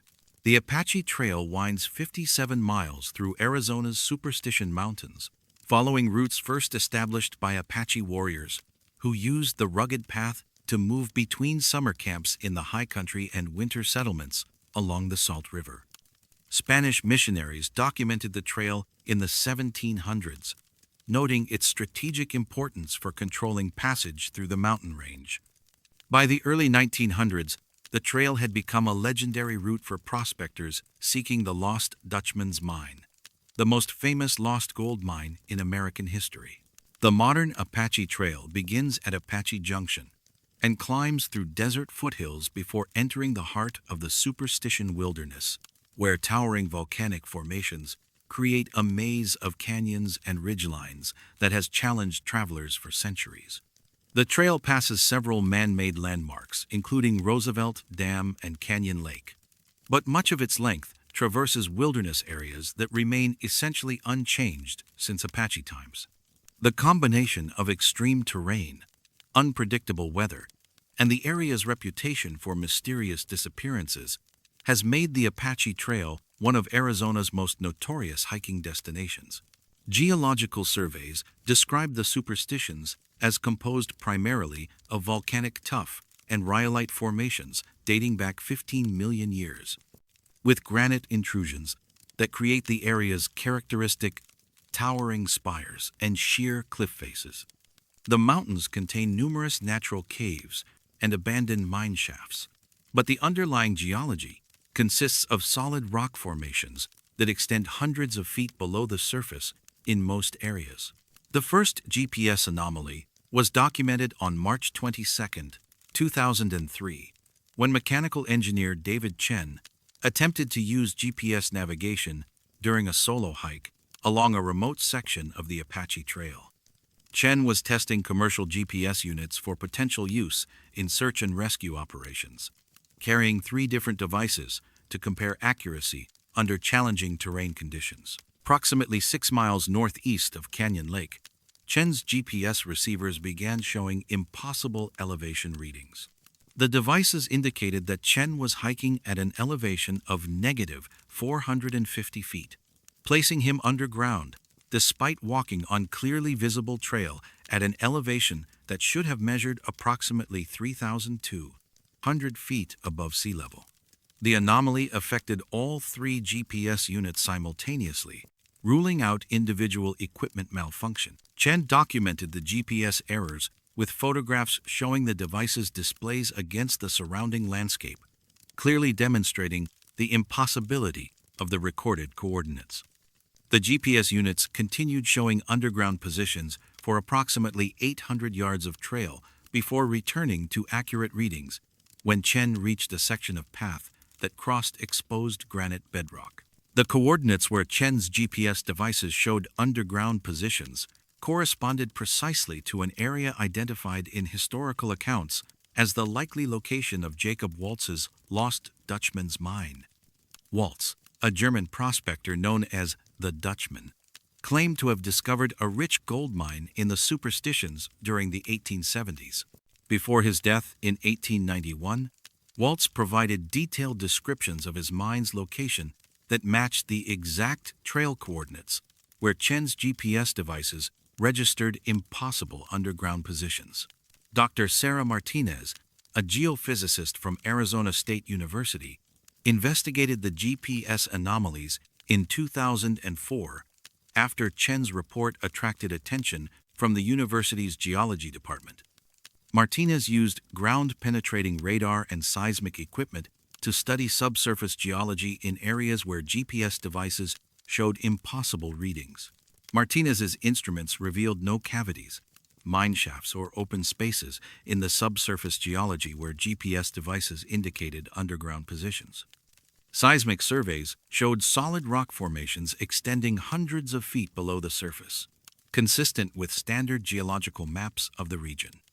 The contradiction between GPS readings and geological reality puzzled Martinez, who found no technical explanation for satellite navigation systems reporting coordinates in spaces that didn't exist.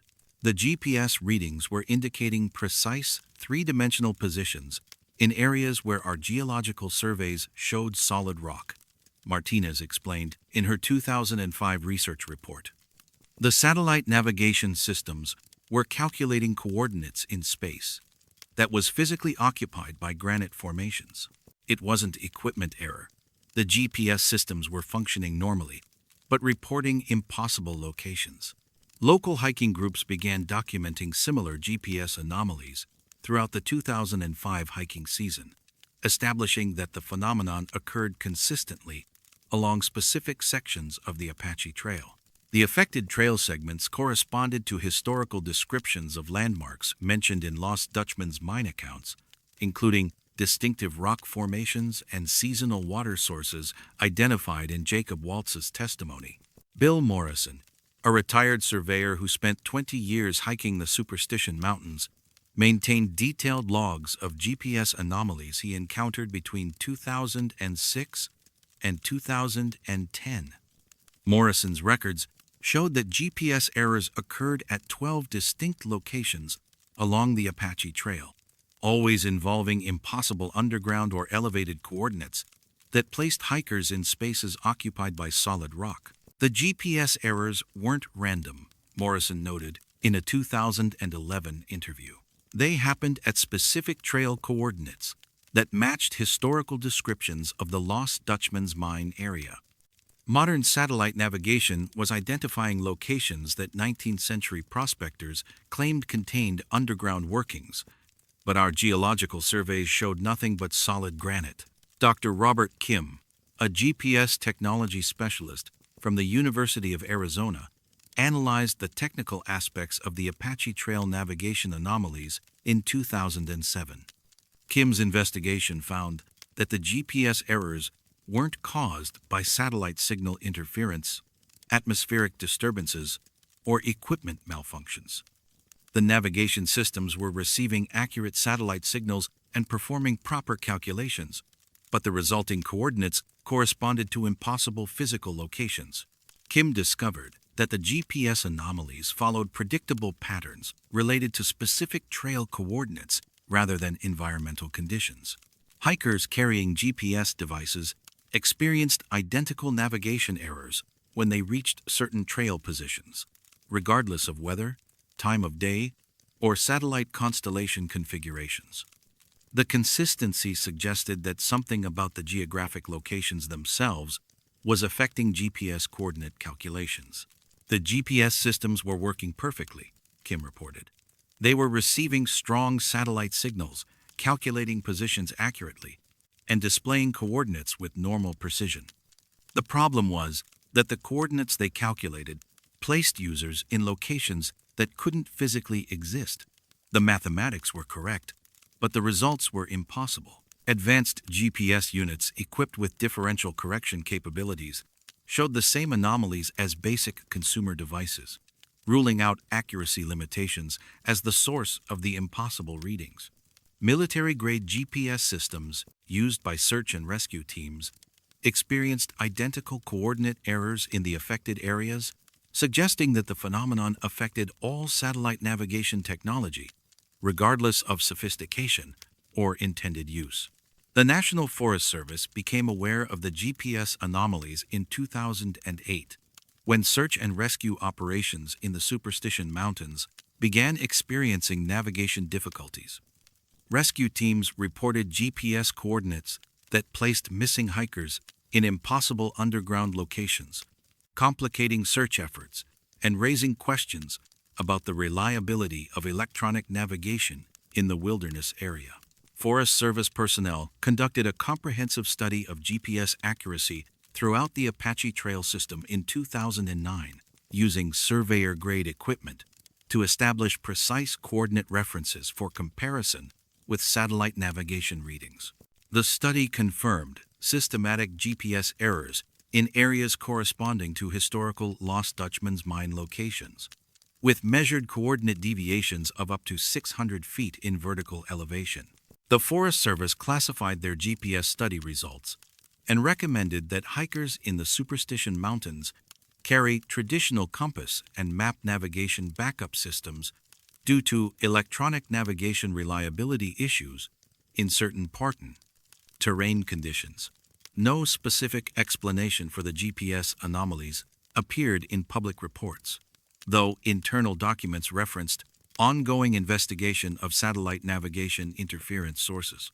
Recent analysis of archived GPS data from the Apache Trail has revealed additional patterns in the coordinate anomalies. Computer modeling shows that the impossible GPS readings follow consistent three-dimensional relationships that suggest underground spaces arranged according to mining engineering principles. The phantom coordinates indicate tunnels, chambers, and vertical shafts that would represent a substantial mining operation, though geological surveys continue to show solid rock in all affected areas. Modern smartphone GPS applications experience the same coordinate anomalies that affected dedicated navigation devices in the early 2000s. Hikers posting GPS tracks from Apache Trail adventures on social media inadvertently document the impossible underground coordinates, though most users attribute the obvious errors to phone malfunctions or poor satellite reception in mountainous terrain.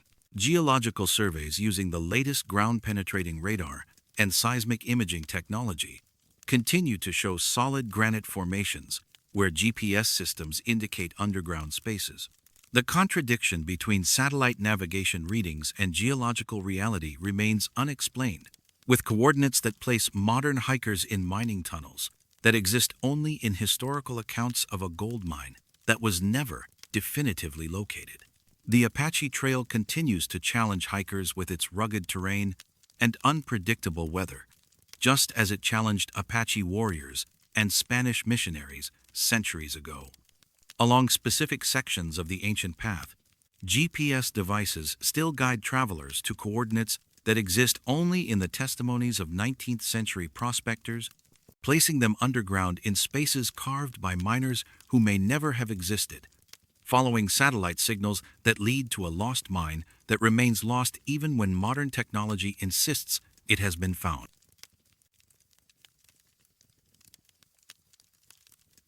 The echo returned from depths that didn't exist, carrying voices from places deeper than the canyon walls. Canyon de Chelly National Monument encompasses 83,600 acres of sacred Navajo land in northeastern Arizona, where sandstone walls rise over 800 feet above ancient stream beds that have carved passages through rock formations for millions of years. The canyon system includes three major branches: Canyon de Chelly, Canyon del Muerto, and Monument Canyon, each containing ruins of ancestral Puebloan settlements that demonstrate continuous human habitation spanning over 5,000 years. The Navajo Nation has administered the monument since its establishment in 1931, maintaining it as both a protected archaeological site and a living homeland where Navajo families continue to farm, raise livestock, and maintain traditional ways of life. The canyon's acoustic properties have been recognized since ancient times, with Navajo oral traditions describing locations where voices can travel impossible distances, and where sounds from the past sometimes mix with sounds from the present. Spanish explorers in the 1700s noted the canyon's unusual acoustic characteristics in their journals, describing locations where spoken words would return as multiple overlapping echoes that seemed to originate from different directions simultaneously. 19th century military expeditions reported similar phenomena, though official records attributed the acoustic anomalies to the complex geometry of sandstone formations that create natural amphitheaters and sound chambers. The systematic acoustic investigation began on June 8, 2006, when Dr. Patricia Chen, an audio engineer from the University of New Mexico, received permission from the National Park Service to conduct sound propagation studies in Canyon de Chelly. Chen's research aimed to document the canyon's acoustic environment for potential use in architectural design projects that incorporated natural sound enhancement techniques. Chen's team established measurement stations at 12 locations throughout the canyon system, using precision timing equipment to measure echo patterns and reverberation characteristics. The initial phase of research involved creating controlled sound impulses, brief, sharp sounds, and measuring how long echoes took to return from canyon walls at various distances. Standard acoustic calculations based on canyon wall distances indicated that echoes should return within 1 to 3 seconds, depending on the width of the canyon at each measurement point. Chen's instruments recorded normal echo patterns at most locations, confirming that sound traveled at expected speeds and returned within predicted timeframes based on the documented canyon dimensions. However, at 3 specific locations in Canyon del Muerto, Chen's measurements recorded echoes that returned after delays of up to 6.7 seconds, far longer than the canyon's physical dimensions could account for. The extended echoes appeared to originate from canyon walls that were supposedly only 200 to 300 feet away, distances that should produce echoes returning in less than 2 seconds. Dr. Robert Kim, a physicist who consulted on Chen's project, calculated that the extended echoes suggested sound was traveling to reflecting surfaces over 1,100 feet away from the source. Detailed topographic surveys of the canyon showed no geological features at those distances that could serve as acoustic reflecting surfaces. The sound appeared to be bouncing off walls that existed somewhere beyond the documented canyon boundaries. Chen's team recorded the extended echoes using high-fidelity audio equipment, capturing not only the timing anomalies, but also subtle acoustic characteristics that distinguished the impossible echoes from normal sound reflections. Digital analysis revealed that the extended echoes contained acoustic properties, suggesting they had traveled through different atmospheric conditions than the surrounding canyon environment. Navajo guides working with the research team were not surprised by the acoustic anomalies. Elder Thomas Begay explained that his grandfather had spoken of locations in Canyon del Muerto where voices traveled to the deep places and return changed. Traditional knowledge described certain canyon locations as connected to underground chambers and distant passages that could carry sound far from its origin point. The old ones knew about the places where sound goes deeper, Begay told Chen's research team. They said some parts of the canyon reach down much farther than you can see, connected to spaces under the rock. Sounds made in those places don't just bounce off walls. They travel through the deep places before coming back. Dr. Sarah Martinez, a linguist from Northern Arizona University who analyzed Chen's audio recordings, made an unexpected discovery when she applied computer-aided analysis to slow down and enhance the extended echo recordings. The impossible echoes contained acoustic patterns that resembled structured language rather than simple sound reflections. Martinez's analysis revealed recurring phonetic elements within the extended echoes that followed patterns consistent with organized communication. The sounds weren't random acoustic artifacts, but appeared to be fragments of spoken language embedded within the echo returns. Computer analysis suggested vocabulary, syntax, and grammatical structures that didn't match any known Native American languages or historical linguistic records from the region. The echoes contained speech patterns, Martinez reported in her 2007 analysis, not just reflected sound, but what appeared to be responses or additions to the original audio impulses. The acoustic patterns suggested a language with complex grammatical structures, but no linguistic database contained matching phonetic or structural elements. The linguistic analysis became more puzzling when Martinez compared the embedded language fragments across multiple recording sessions. Different measurement sessions conducted weeks apart contained identical phonetic sequences in the extended echoes, suggesting that the same linguistic elements were consistently present in the acoustic environment rather than being random acoustic artifacts. Dr. Frank Rodriguez, a geological acoustics specialist from Arizona State University, investigated potential subsurface features that might explain the extended echo patterns. Rodriguez used ground-penetrating radar and seismic instruments to map underground geology beneath the canyon locations where impossible echoes occurred. Rodriguez's surveys revealed extensive cave systems and underground water channels beneath Canyon del Muerto, including chambers and passages that extended far beyond the documented canyon boundaries. The subsurface spaces were large enough to serve as acoustic chambers that could account for the extended echo timing, though they existed much deeper underground than typical sound transmission should reach. We found substantial underground spaces that could theoretically produce extended echo patterns, Rodriguez noted in his geological report. However, the caves and chambers were isolated from surface canyon areas by hundreds of feet of solid sandstone. Sound waves shouldn't be able to penetrate that much solid rock and return as audible echoes. The National Park Service classified Chen's acoustic research in late 2007, citing concerns about protecting sensitive archaeological sites and respecting Navajo cultural protocols around sacred locations. Chen's detailed acoustic measurements and Martinez's linguistic analysis became part of restricted archives that require special permission for academic access. The research team was asked to discontinue acoustic studies in the canyon locations where extended echoes had been documented. Official explanations referenced the need to minimize research impact on sensitive cultural sites and avoid disturbing the spiritual significance of traditional Navajo locations. Recent digital audio analysis using improved computer technology has allowed partial reconstruction of the linguistic patterns embedded in Chen's archived echo recordings.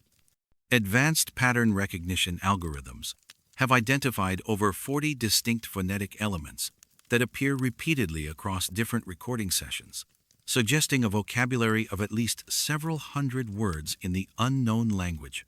Linguistic comparison databases containing thousands of Native American dialects, ancient languages, and historical linguistic reconstructions have found no matches for the phonetic patterns discovered in the Canyon de Chelly echoes. The embedded language elements don't correspond to any known human communication system, though they follow organizational principles consistent with structured language rather than random sound. Visitors to Canyon de Chelly occasionally report hearing unusual echoes or voice-like sounds in areas where Chen's research documented the acoustic anomalies. These informal reports describe echoes that seem to carry additional sounds or voices that weren't part of the original sounds made by visitors, though systematic documentation of such experiences is prevented by current research restrictions. The canyon continues to carry sounds through passages that exist both in the documented sandstone formations and in spaces that acoustic measurements insist must be there, despite geological surveys showing solid rock.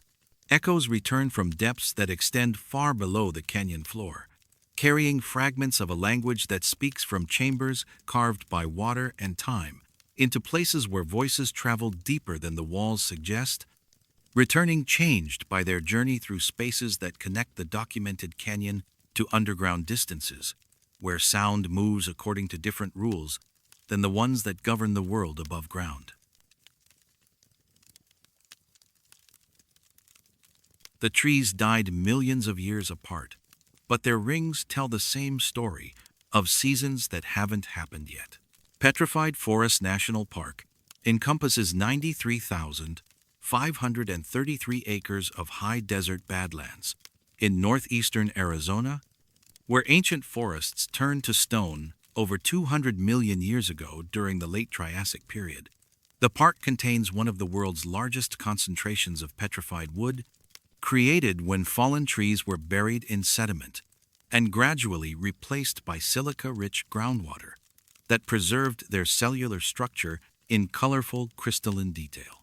The fossilization process occurred over millions of years as volcanic ash and sediment buried entire forests, cutting off oxygen and creating conditions where mineral-rich water could slowly replace organic material cell by cell. Different areas of the park contain petrified trees from different geological periods, representing distinct ancient ecosystems separated by vast spans of time. The Rainbow Forest area contains specimens from the late Triassic, while the Blue Mesa Formation preserves trees from earlier periods when the climate and species composition were entirely different. Scientific study of petrified wood typically involves analyzing growth ring patterns to understand ancient climate conditions, seasonal variations, and environmental factors that influenced tree development millions of years ago. Each tree's rings provide a unique record of the specific years it lived, creating individual chronological signatures that reflect local weather patterns, volcanic events, and ecological changes during distinct periods of Earth's geological history. The anomaly was first documented on September 14, 2004, when Dr. Patricia Chen, a paleobotanist from Northern Arizona University, collected petrified wood samples from a quarter-mile area in the park's southern section for a climate reconstruction study.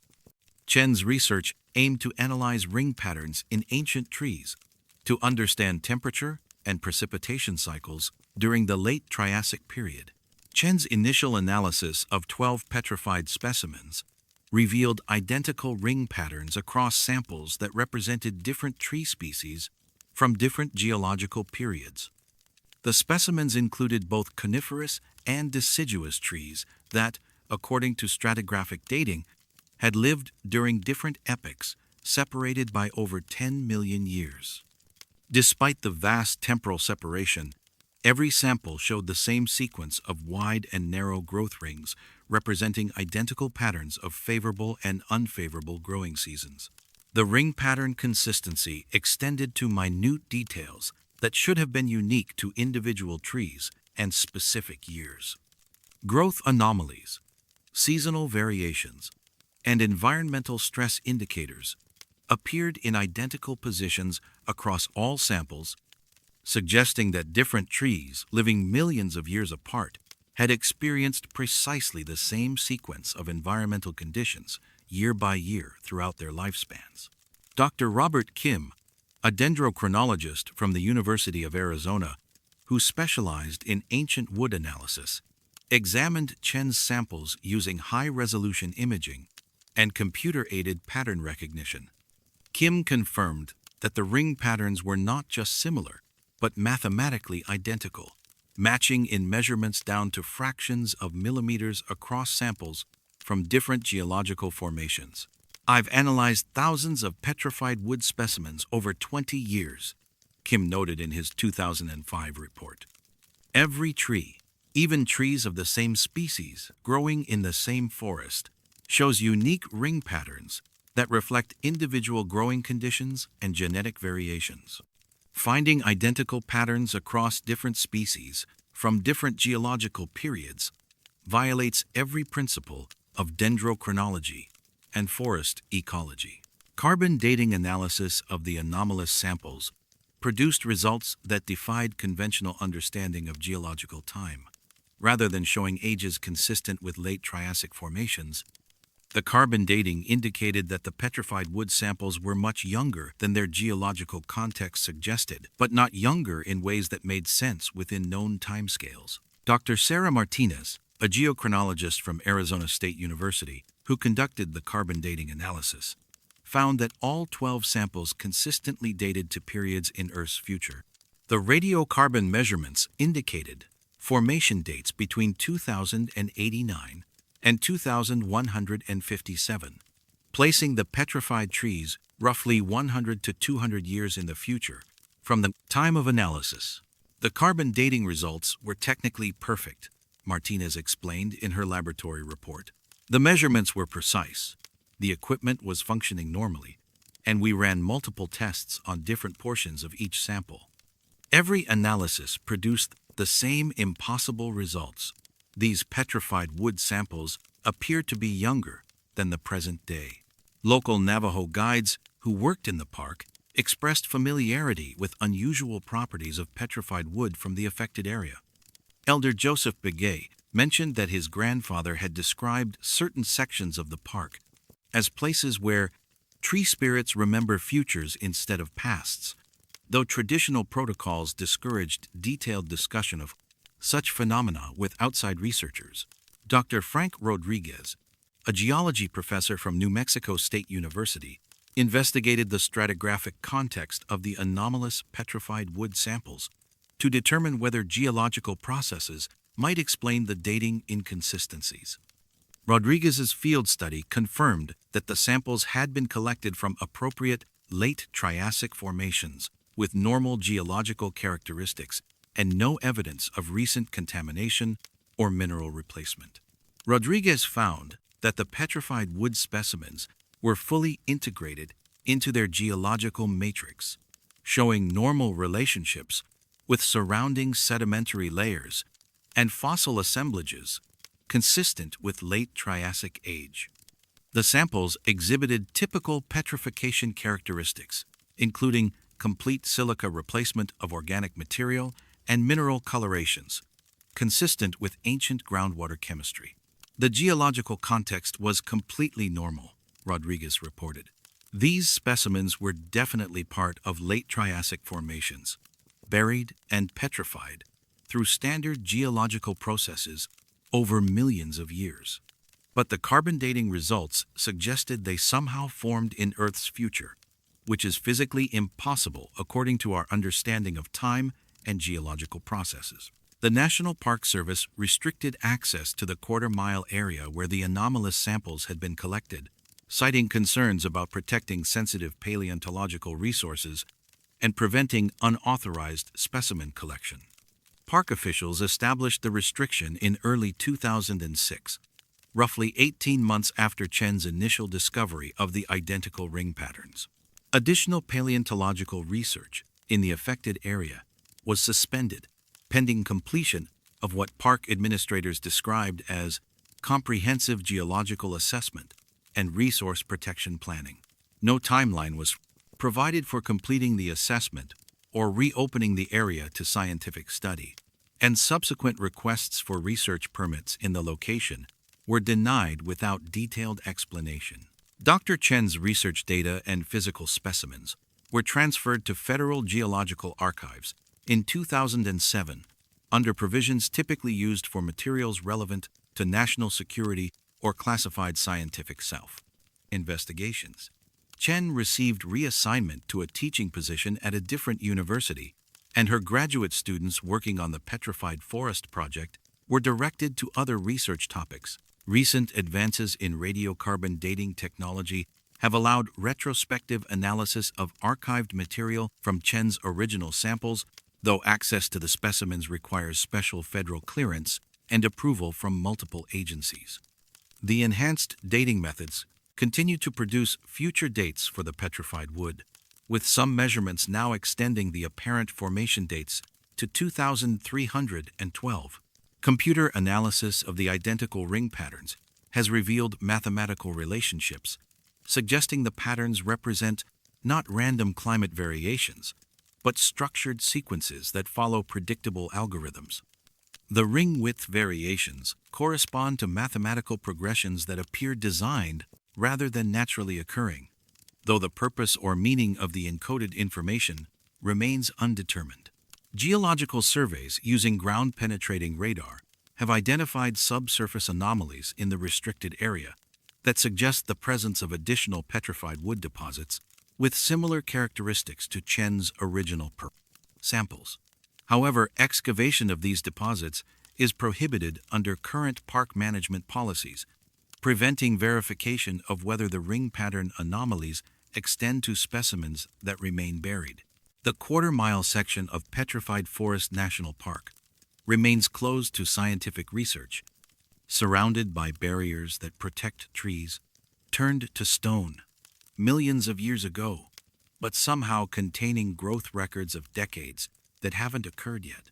The specimens that Chen collected continue to exist in federal archives, carrying within their crystallized rings the memory of future seasons that ancient forests experienced before the years that created those seasons had arrived, preserving in silica and time the impossible chronology of trees that grew in tomorrow's climate, while rooted in yesterday's earth.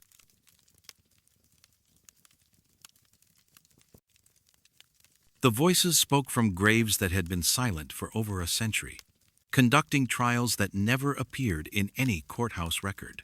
Boot Hill Cemetery sits on a windswept hill overlooking Tombstone, Arizona, the final resting place for many who died during the town's violent heyday in the 1880s. Established in 1878, the cemetery served as Tombstone's primary burial ground during the Silver Boom years, when the town's population swelled to over 10,000 residents, drawn by mining wealth and frontier opportunities. The cemetery's name derives from the frontier expression for those who died with their boots on, victims of gunfights, accidents, and diseases common in mining settlements. Among the cemetery's 250 documented burials are victims of the famous gunfight at the OK Corral, miners killed in cave-ins, and casualties of the Apache Wars that raged throughout southeastern Arizona during the territorial period. Many graves contain individuals whose deaths were sudden and violent, often occurring during periods of intense legal and social conflict, when formal justice systems struggled to maintain order in rapidly growing frontier communities. The cemetery's isolation on Tombstone's eastern edge, combined with its association with the town's most notorious historical events, has made it a focal point for paranormal investigators and historical researchers.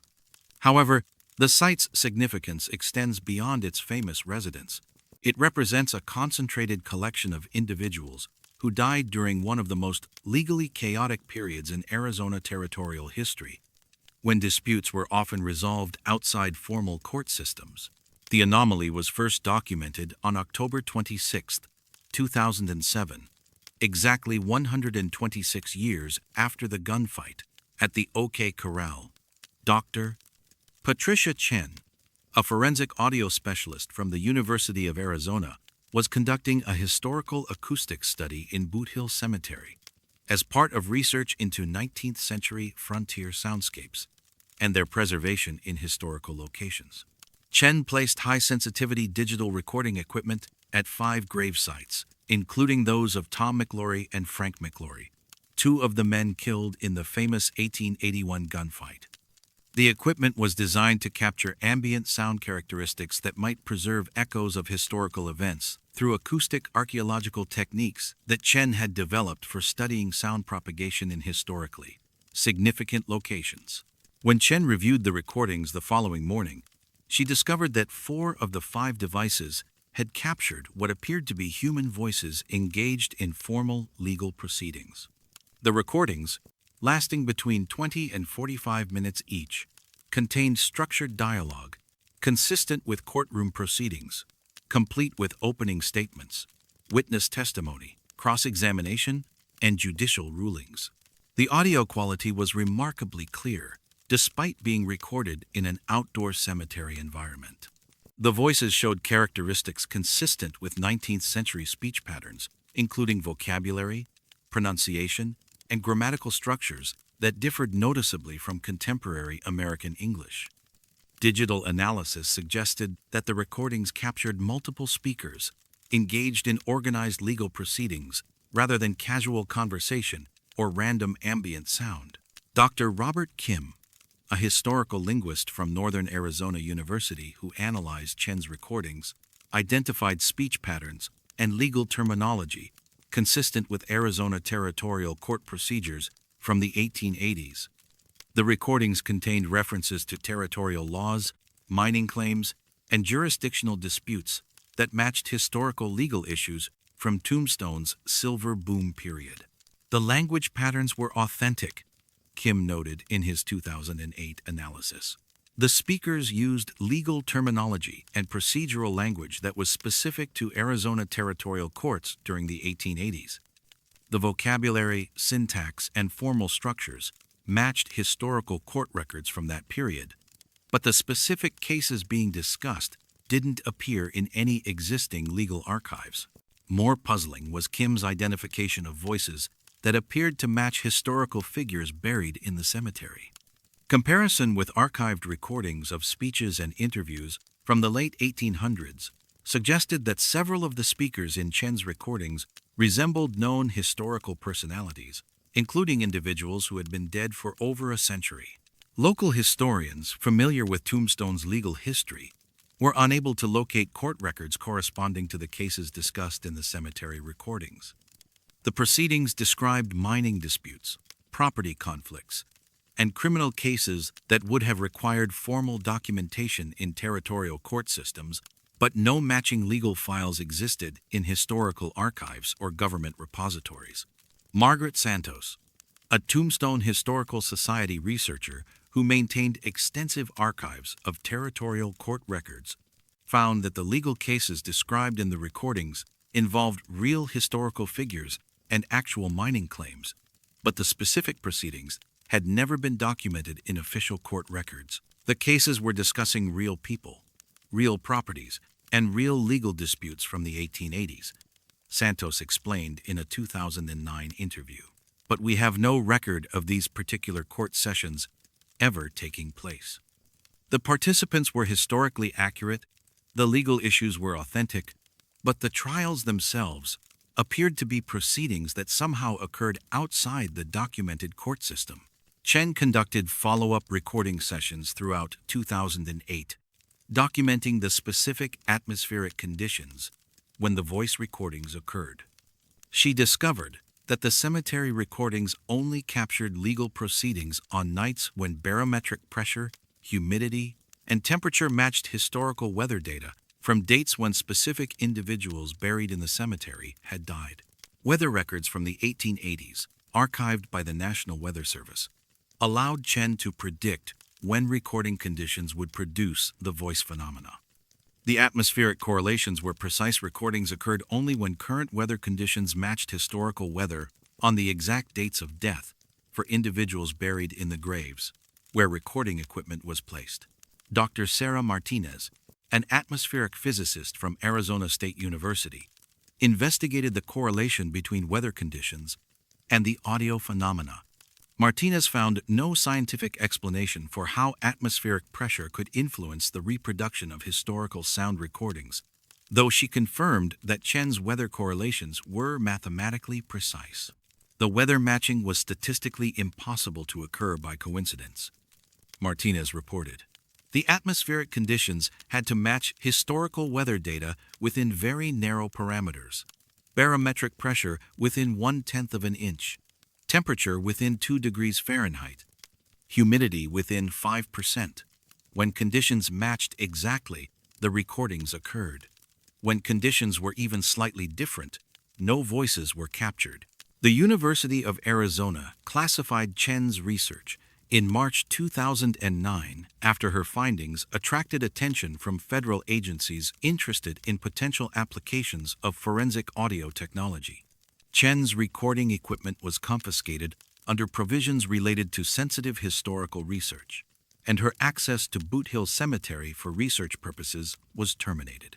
The classification occurred shortly after Chen submitted a research proposal requesting funding for expanded recording studies throughout Arizona's historical cemeteries. University administrators cited concerns about protecting historical sites and avoiding sensationalized publicity about paranormal phenomena, though internal documents suggested involvement by federal agencies with interests in Chen's audio preservation techniques. Historical verification of the voices captured in Chen's recordings has been limited by restricted access to the original audio files and specialized analysis equipment. However, independent researchers have confirmed that atmospheric conditions in Tombstone continue to periodically match historical weather patterns from dates when specific individuals died, creating predictable windows when similar phenomena might occur. Recent digital audio analysis technology has been applied to archive segments of Chen's recordings, revealing additional layers of audio information that weren't apparent in initial analysis. Enhanced processing suggests that the recordings contain multiple simultaneous conversations and legal proceedings, as if different court sessions were occurring simultaneously in the same acoustic space. Voice recognition software has identified potential matches between speakers in the cemetery recordings and archived historical audio from the late 1800s, though definitive identification is complicated by the limited availability of comparison recordings from that era and restrictions on accessing Chen's complete audio archives. Current cemetery management policies prohibit overnight equipment placement or extended recording activities in Boot Hill Cemetery, citing concerns about historical preservation and visitor safety. The restrictions prevent systematic replication of Chen's research, though atmospheric conditions continue to periodically match historical weather patterns from significant dates in Tombstone's legal history. The graves remain silent during daylight hours, and on nights when the air pressure, temperature, and humidity failed to precisely match conditions from October 1881, December 1882, or the handful of other dates when the frontier justice system apparently conducted trials that were never officially recorded. On those rare nights when the atmosphere remembers the exact weight and moisture of air from over a century ago, voices still speak from beneath weathered headstones, conducting legal business that somehow occurred outside the documented proceedings of territorial courts, resolving disputes between parties who have been dead for generations, but still seem to require the formal processes of law to settle matters that were never officially closed.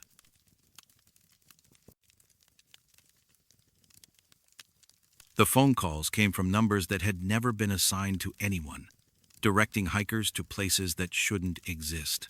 McDowell Mountain Regional Park encompasses 21,700 acres of pristine Sonoran Desert northeast of Scottsdale, Arizona, where ancient granite formations rise from bajadas covered in towering saguaro cacti and desert ironwood trees.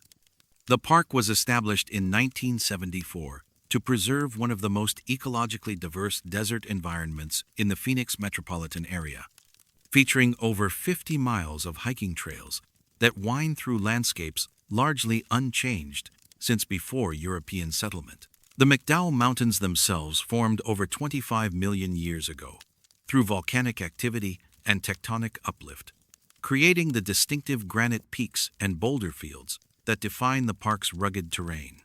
The area receives less than 10 inches of precipitation annually, making water sources rare and precious. Natural springs exist in only a few locations, typically in hidden canyons where underground water reaches the surface through fractures in the granite bedrock. The park's remote location and challenging terrain have made it a popular destination for experienced hikers seeking solitude in pristine desert wilderness. However, the same characteristics that attract outdoor enthusiasts have also contributed to occasional search and rescue operations when hikers become disoriented in the maze of similar-looking ridges and washes that can confuse even experienced desert travelers. The phenomenon was first documented on March 8, 2005, when software engineer David Chen lost cell phone signal while hiking the scenic trail in the park's northern section. Chen was approximately 4 miles from the nearest trailhead when his phone's signal bars disappeared. a common occurrence in mountainous areas where cellular towers have limited coverage. However, instead of experiencing the typical dead silence of no service, Chen's phone began ringing with an incoming call. The incoming call display showed a 10-digit number with a 602 area code, consistent with Phoenix area phone numbers. Chen answered the call, expecting to hear a friend or family member who might be concerned about his extended hiking time. Instead, he heard an unfamiliar male voice providing detailed hiking directions to a location within the park that Chen didn't recognize. The voice spoke clearly and calmly, giving specific landmark references including rock formations, trail intersections, and compass bearings that would guide Chen to what the caller described as the spring behind the Split Boulder Formation. The directions were precise and professional, similar to those provided by experienced hiking guides. But Chen had never requested assistance or guidance from anyone regarding his hiking plans. Chen attempted to ask questions about who was calling and how they had obtained his number, but the voice continued providing directional information without acknowledging Chen's questions.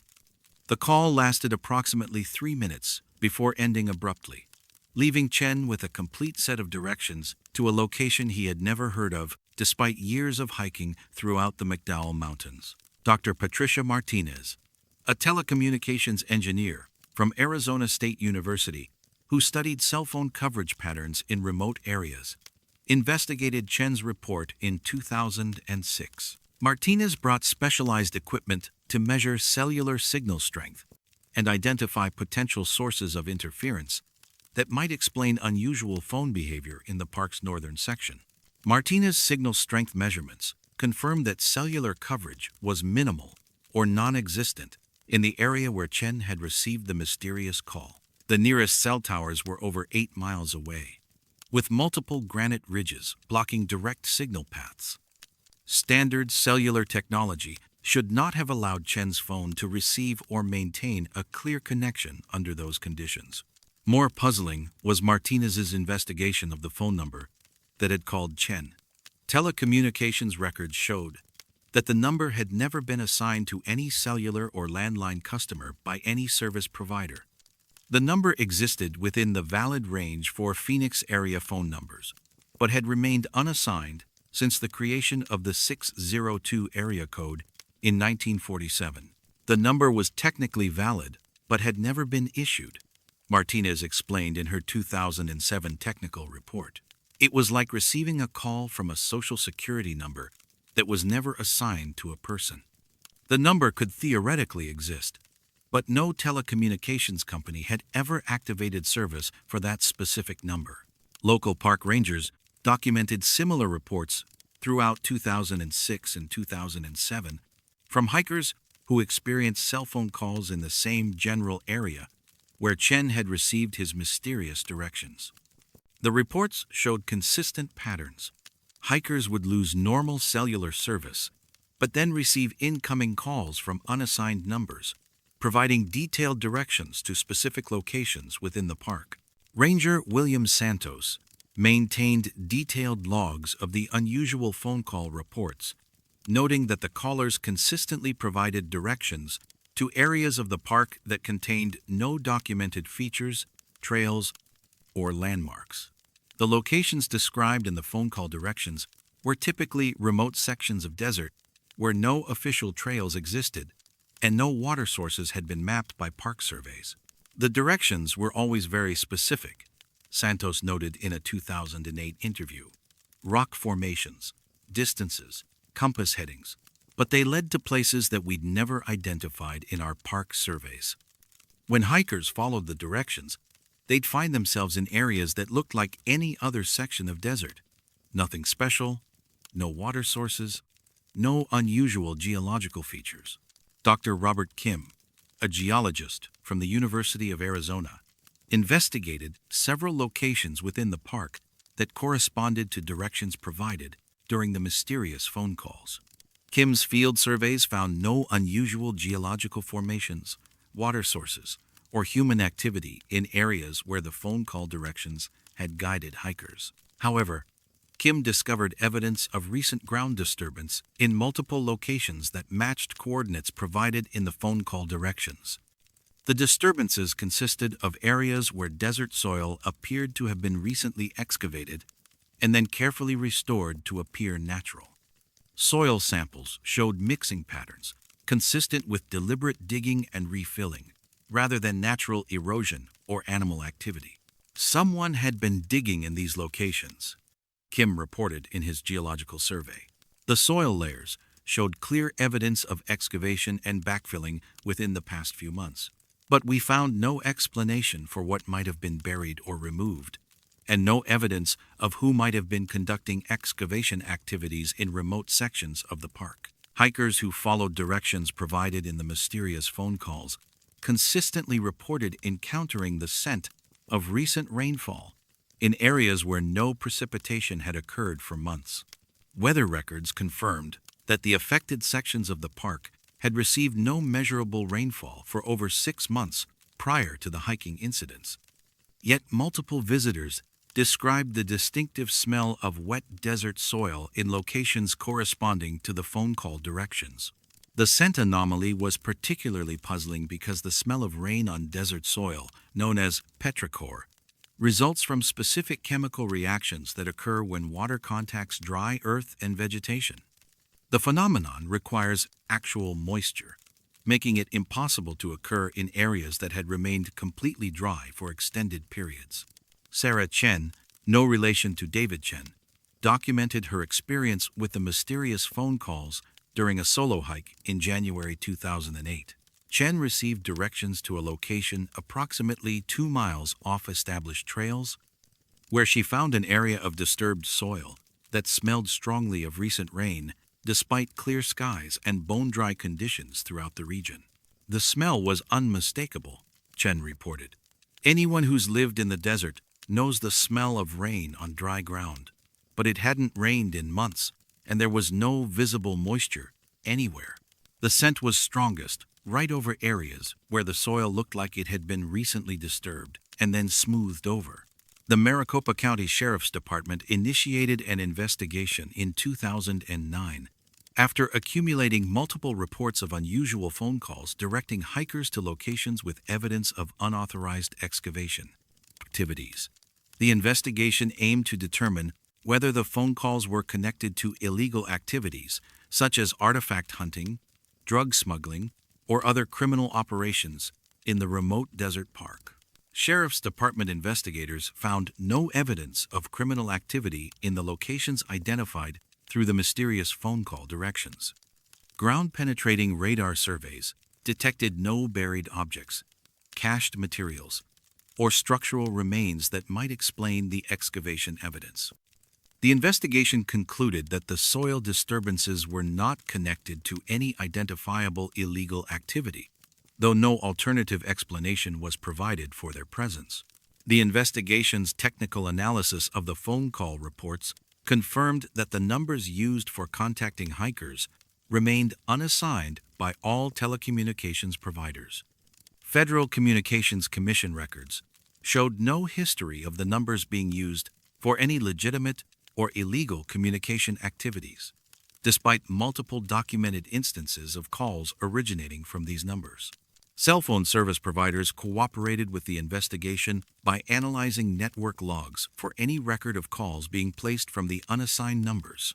The analysis found no evidence of the calls being transmitted through normal cellular networks, suggesting that they were somehow bypassing standard telecommunications infrastructure while still reaching hikers' phones with clear audio quality.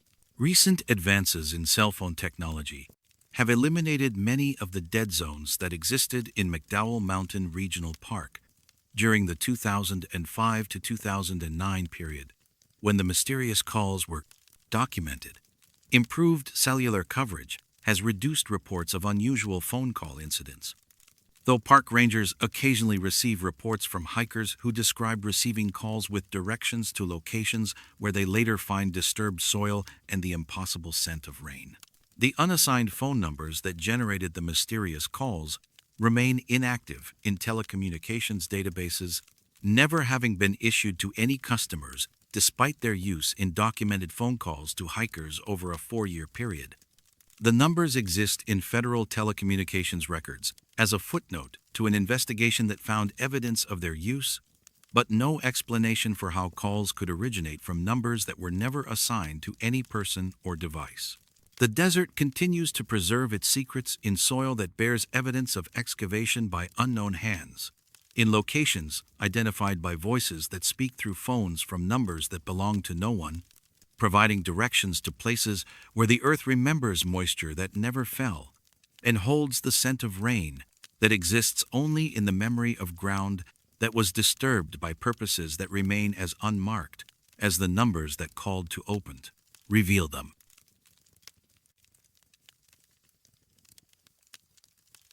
The depth gauges showed negative readings while 20 feet underwater, measuring distances into spaces that shouldn't exist. Watson Lake sits in the Granite Dells north of Prescott, Arizona. Formed in 1915 when the Granite Creek Dam created a reservoir among some of the most spectacular rock formations in the American Southwest.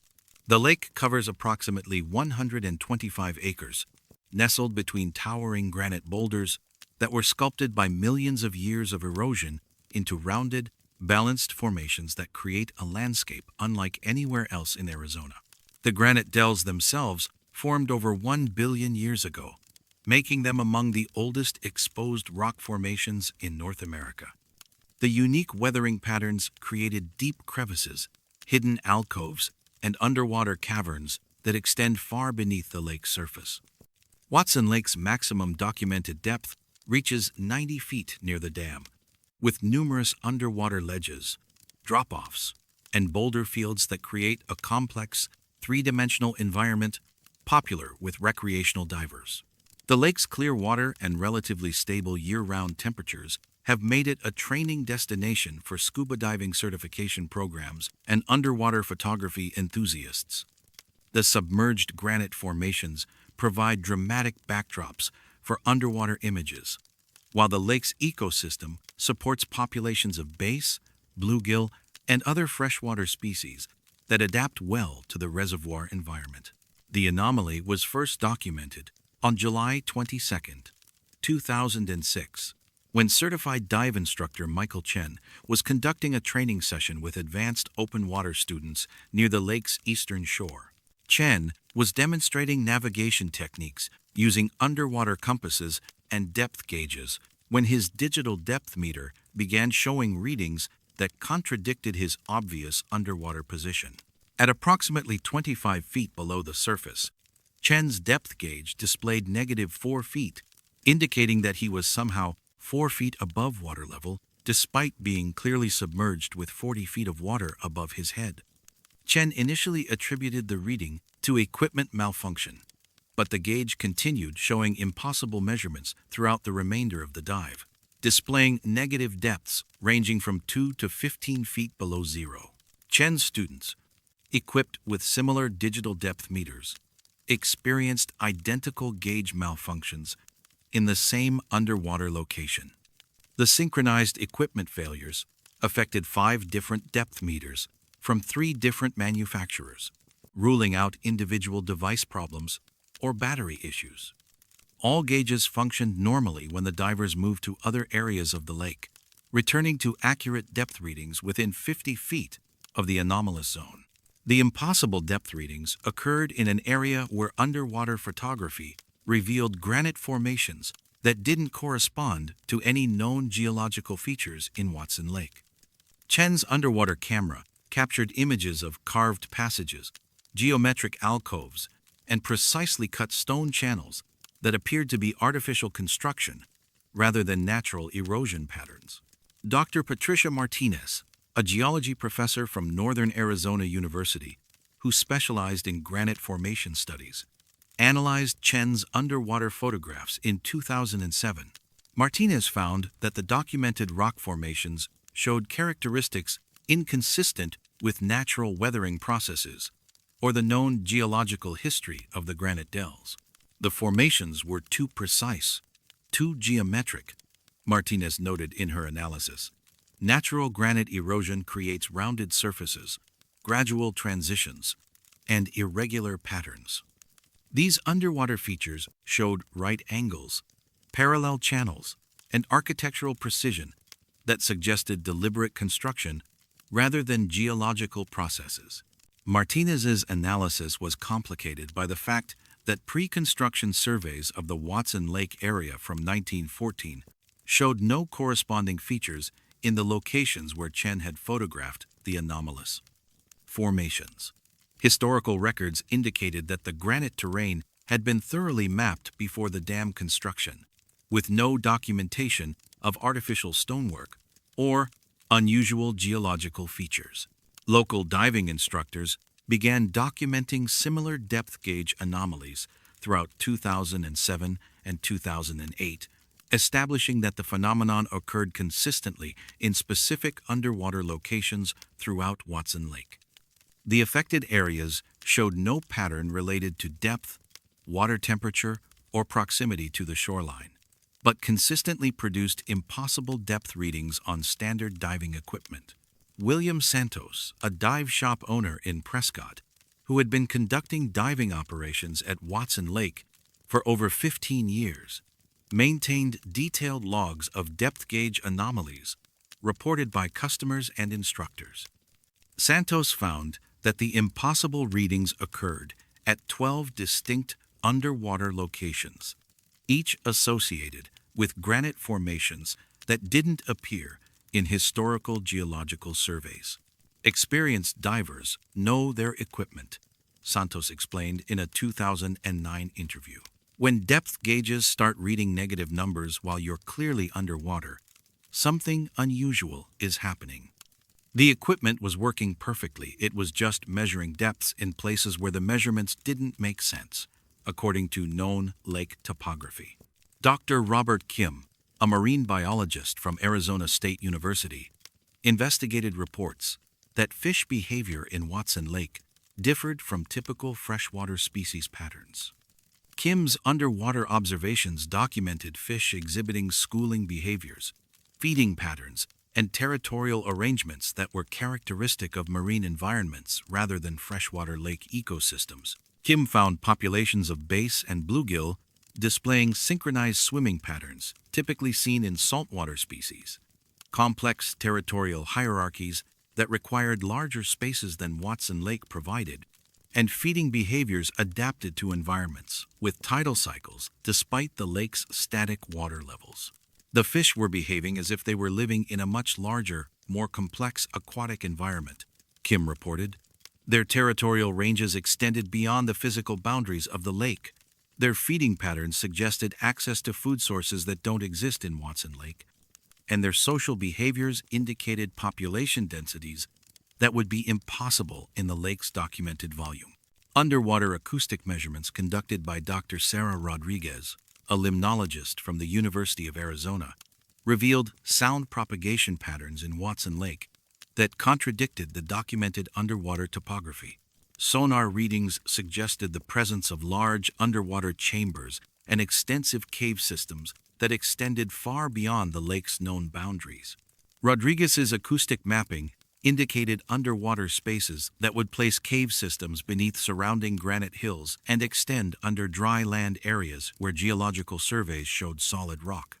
The sonar data suggested that Watson Lake connected to underground water systems covering several square miles, despite surface geology that showed no evidence of such extensive cave networks. The acoustic readings indicated that Watson Lake was much larger than its surface area suggested, Rodriguez noted in her 2010 research report.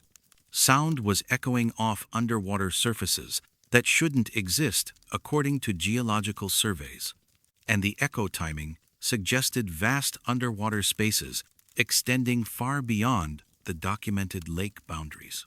The city of Prescott commissioned a comprehensive bathymetric survey of Watson Lake in 2011 to resolve discrepancies between diving reports and official lake documentation. The survey aimed to create detailed underwater maps that would explain the depth gauge anomalies and unusual acoustic readings reported by researchers and recreational divers. The bathymetric survey team used advanced sonar equipment and GPS-guided measurement systems to map the lake's underwater topography with precision unavailable during the original 1915 construction surveys. The results showed underwater features that corresponded to neither historical surveys nor the anomalous formations documented in underwater photography. Survey data revealed a lake bottom that changed configuration between measurement sessions, with underwater ledges, drop-offs, and boulder arrangements that appeared to shift positions over time. Features documented during morning surveys would show different configurations when measured again in the afternoon, suggesting that the lake's underwater topography was somehow unstable or changeable. City officials classified the bathymetric survey results under municipal policies protecting sensitive infrastructure information. Public access to detailed underwater maps of Watson Lake was restricted, officially, to prevent unauthorized diving in potentially dangerous areas, though the specific hazards were never clearly identified. Recent advances in underwater GPS technology have allowed more precise measurement of depth gauge anomalies in Watson Lake, confirming that the impossible readings occur in specific geographic coordinates that remain consistent over time. However, the underwater locations where depth gauges show negative readings continue to shift according to patterns that don't correspond to any known physical or environmental factors. Modern underwater photography equipment has documented additional geometric formations in areas where depth gauges malfunction, though access to these locations for extended research has been limited by municipal diving restrictions implemented after the classified bathymetric survey. Fish populations in Watson Lake continue to exhibit behaviors that marine biologists describe as impossible for the lake's freshwater environment and documented size, suggesting that local aquatic life has access to spaces or resources that don't appear in any official survey of the lake's ecosystem. The granite dells continue to hold Watson Lake in their ancient embrace, creating a reservoir that appears to extend into dimensions not measured by standard surveying techniques.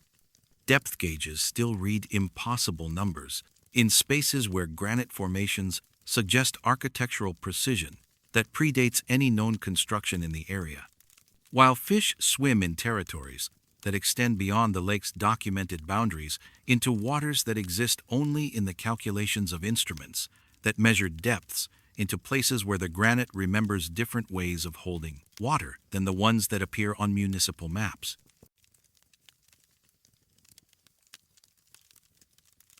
For 11 minutes each full moon, every radio frequency falls silent, while something beneath the mountain begins to broadcast. South Mountain Park encompasses 16,000 acres of pristine Sonoran desert within Phoenix city limits, making it one of the largest municipal parks in the United States. The park's central feature is South Mountain itself, a granite and schist formation that rises over 2,500 feet above the surrounding valley floor. Ancient petroglyphs carved by Hohokam peoples over 1,000 years ago cover many of the mountain's rock faces, testament to the area's long history as a significant cultural and spiritual site. The mountain's geological composition consists primarily of Precambrian granite and metamorphic rock formations that date back over 1 billion years, making South Mountain among the oldest exposed rock in Arizona. The massive granite intrusions create a natural barrier that affects radio wave propagation throughout the Phoenix metropolitan area, occasionally interfering with communications equipment and creating dead zones for cellular and radio signals. The park's elevation and relative isolation from Phoenix's urban core have made it a popular location for amateur astronomy and radio astronomy activities. Arizona State University's physics department regularly conducts field studies in the park, taking advantage of its proximity to campus while maintaining distance from the electromagnetic interference generated by the city's dense electronic infrastructure.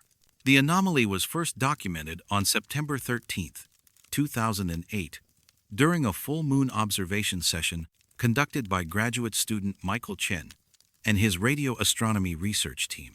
Chen was using sensitive radio telescopes to study cosmic background radiation as part of his dissertation research on electromagnetic phenomena in urban environments. At precisely 9:47 p.m., as the full moon reached its zenith above South Mountain, Chen's radio equipment registered a complete cessation of all detectable radio signals across the entire electromagnetic spectrum. The silence was absolute, no cosmic background radiation, no terrestrial radio transmissions, no satellite communications, no atmospheric static. For exactly 11 minutes, the radio universe went completely quiet. Chen initially attributed the phenomenon to equipment malfunction, but systematic checks revealed that all radio telescopes, receivers, and monitoring devices were functioning normally.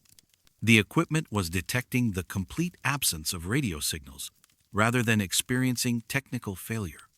When radio communications resumed at 9:58 p.m., all equipment immediately returned to normal operations, picking up the full range of expected cosmic and terrestrial radio signals. The team's most sensitive radio telescope, designed to detect extremely faint cosmic signals, recorded something unexpected during the period of radio silence. While all external radio sources disappeared, the equipment detected a powerful signal that appeared to originate from directly beneath their observation point on South Mountain. The signal was far stronger than any cosmic radio source, but seemed to be transmitted from underground rather than from space. Dr. Patricia Martinez, Chen's faculty advisor and a specialist in radio astronomy, reviewed the data and confirmed that the readings showed characteristics unlike any known radio phenomena. The underground signal displayed structured patterns, suggesting organized transmission rather than natural electromagnetic activity, but its apparent origin point lay deep within South Mountain's granite core, where no radio transmission equipment could exist. The signal appeared to be coming from at least 2,000 feet below our observation point, Martinez noted in her initial analysis. The strength and clarity suggested a powerful transmitter located directly beneath the mountain, but geological surveys show solid granite extending far deeper than any reasonable transmission depth. Local amateur radio operators in the Phoenix area began documenting similar radio silence phenomena after Chen's team published preliminary findings in a university newsletter. Ham radio enthusiasts reported that their equipment experienced identical 11-minute blackouts during full moon periods, but only when operating from elevated locations with direct sightlines to South Mountain. William Santos, a licensed amateur radio operator who had monitored Phoenix area frequencies for over 20 years, confirmed that the radio silence phenomenon was new and unprecedented. Santos maintained detailed logs of atmospheric and solar conditions that typically affected radio propagation, but found no correlation between the monthly radio blackouts and any known electromagnetic phenomena. "I've never experienced anything like the complete radio silence that occurs during full moons," Santos explained in a 2009 interview. Solar flares can disrupt radio communications. Atmospheric conditions can create propagation anomalies, but this was different. Every frequency went completely dead for exactly 11 minutes, then resumed normal operation as if nothing had happened. Dr. Robert Kim, a geophysicist from the University of Arizona, investigated the possibility that subsurface geological features might explain the radio phenomena. Kim used ground-penetrating radar and seismic equipment to map the internal structure of South Mountain in areas where the radio blackouts were observed. Kim's geological surveys revealed no cavities, chambers, or anomalous features within South Mountain's granite core that could house radio transmission equipment or explain the apparent underground signal source. Seismic readings showed typical granite formation characteristics extending over 3,000 feet below the surface, with no evidence of artificial structures or natural caves large enough to contain powerful radio transmitters. The geological data showed solid granite throughout the area where radio equipment detected the underground signal, Kim reported. "We found no subsurface features that could explain radio transmission from beneath the mountain. The signal appeared to originate from within solid rock formations that had been undisturbed for millions of years." Arizona State University's physics department initiated a comprehensive study of the South Mountain radio phenomena in 2010, deploying multiple radio telescopes and monitoring stations throughout the park to triangulate the source of the underground signals. The research aimed to determine whether the phenomena represented previously unknown electromagnetic effects or equipment artifacts. The expanded investigation confirmed that radio silence occurred precisely every full moon for exactly 11 minutes, beginning when the moon reached its highest point above South Mountain. The timing was astronomical rather than arbitrary, suggesting correlation with gravitational or electromagnetic effects related to lunar positioning relative to the mountain's geological structure. During each radio silence period, triangulation equipment confirmed that powerful radio signals were being transmitted from coordinates approximately 2,300 feet below the mountain's peak. The signal strength suggested transmission equipment with power output exceeding most commercial radio stations. Yet, the apparent source location remained within solid granite, according to all geological surveys. Dr. Sarah Rodriguez, an electromagnetic engineer who joined the investigation, analyzed the technical characteristics of the underground signals. Rodriguez found that the transmissions used frequencies and modulation patterns that didn't correspond to any known radio communication protocols, though the signals showed clear structure indicating purposeful transmission rather than natural electromagnetic phenomena. The signals were definitely artificial, Rodriguez noted in her technical report. They showed encoding patterns, frequency modulation, and power management characteristics that indicated sophisticated radio equipment. But the transmission protocols didn't match any civilian, military, or scientific radio systems in current use. Federal Communications Commission investigators became involved in the South Mountain study in late 2010 after university researchers reported detecting unauthorized radio transmissions from unknown sources. The FCC investigation aimed to identify the source of the powerful underground signals and determine whether they violated federal broadcasting regulations. FCC technical teams, using direction-finding equipment, confirmed that radio signals were being transmitted from beneath South Mountain during full moon periods, but found no evidence of radio transmission facilities anywhere in the park or surrounding areas. Aerial surveys and ground inspections revealed no antenna installations, power sources, or equipment that could generate the detected signals. The FCC investigation was suspended in early 2011 without identifying the source of the underground transmissions. Official reports cited the difficulty of locating transmission equipment in rugged terrain and recommended continued monitoring for future regulatory action, though no specific violations were identified. Arizona State University classified the South Mountain radio research in March 2011 under policies protecting sensitive scientific investigations. Chen's dissertation research was redirected to conventional radio astronomy topics, and access to university radio equipment for South Mountain observations was restricted to authorized personnel. Recent advances in radio detection technology have allowed more precise analysis of the underground signals, revealing additional structure and complexity in the transmissions. Digital signal processing suggests the underground broadcasts contain multiple data streams and may represent communication protocols more sophisticated than initially recognized. Amateur radio operators continue to document the monthly radio silence periods, though organized study of the phenomena has been limited by university research restrictions and FCC monitoring policies. The 11-minute blackouts remain as precisely timed as they were when first documented, occurring every full moon when lunar gravitational effects reach their peak influence over South Mountain's ancient granite core. The mountain continues to broadcast from depths where no transmission equipment should exist, sending signals through solid rock during moments when all other radio voices fall silent under the full moon's light. For 11 minutes each month, South Mountain speaks in frequencies that carry information from sources buried deeper than any human construction transmitting from chambers carved not by tools, but by geological forces that shaped the granite long before the first radio waves traveled through Arizona's desert air.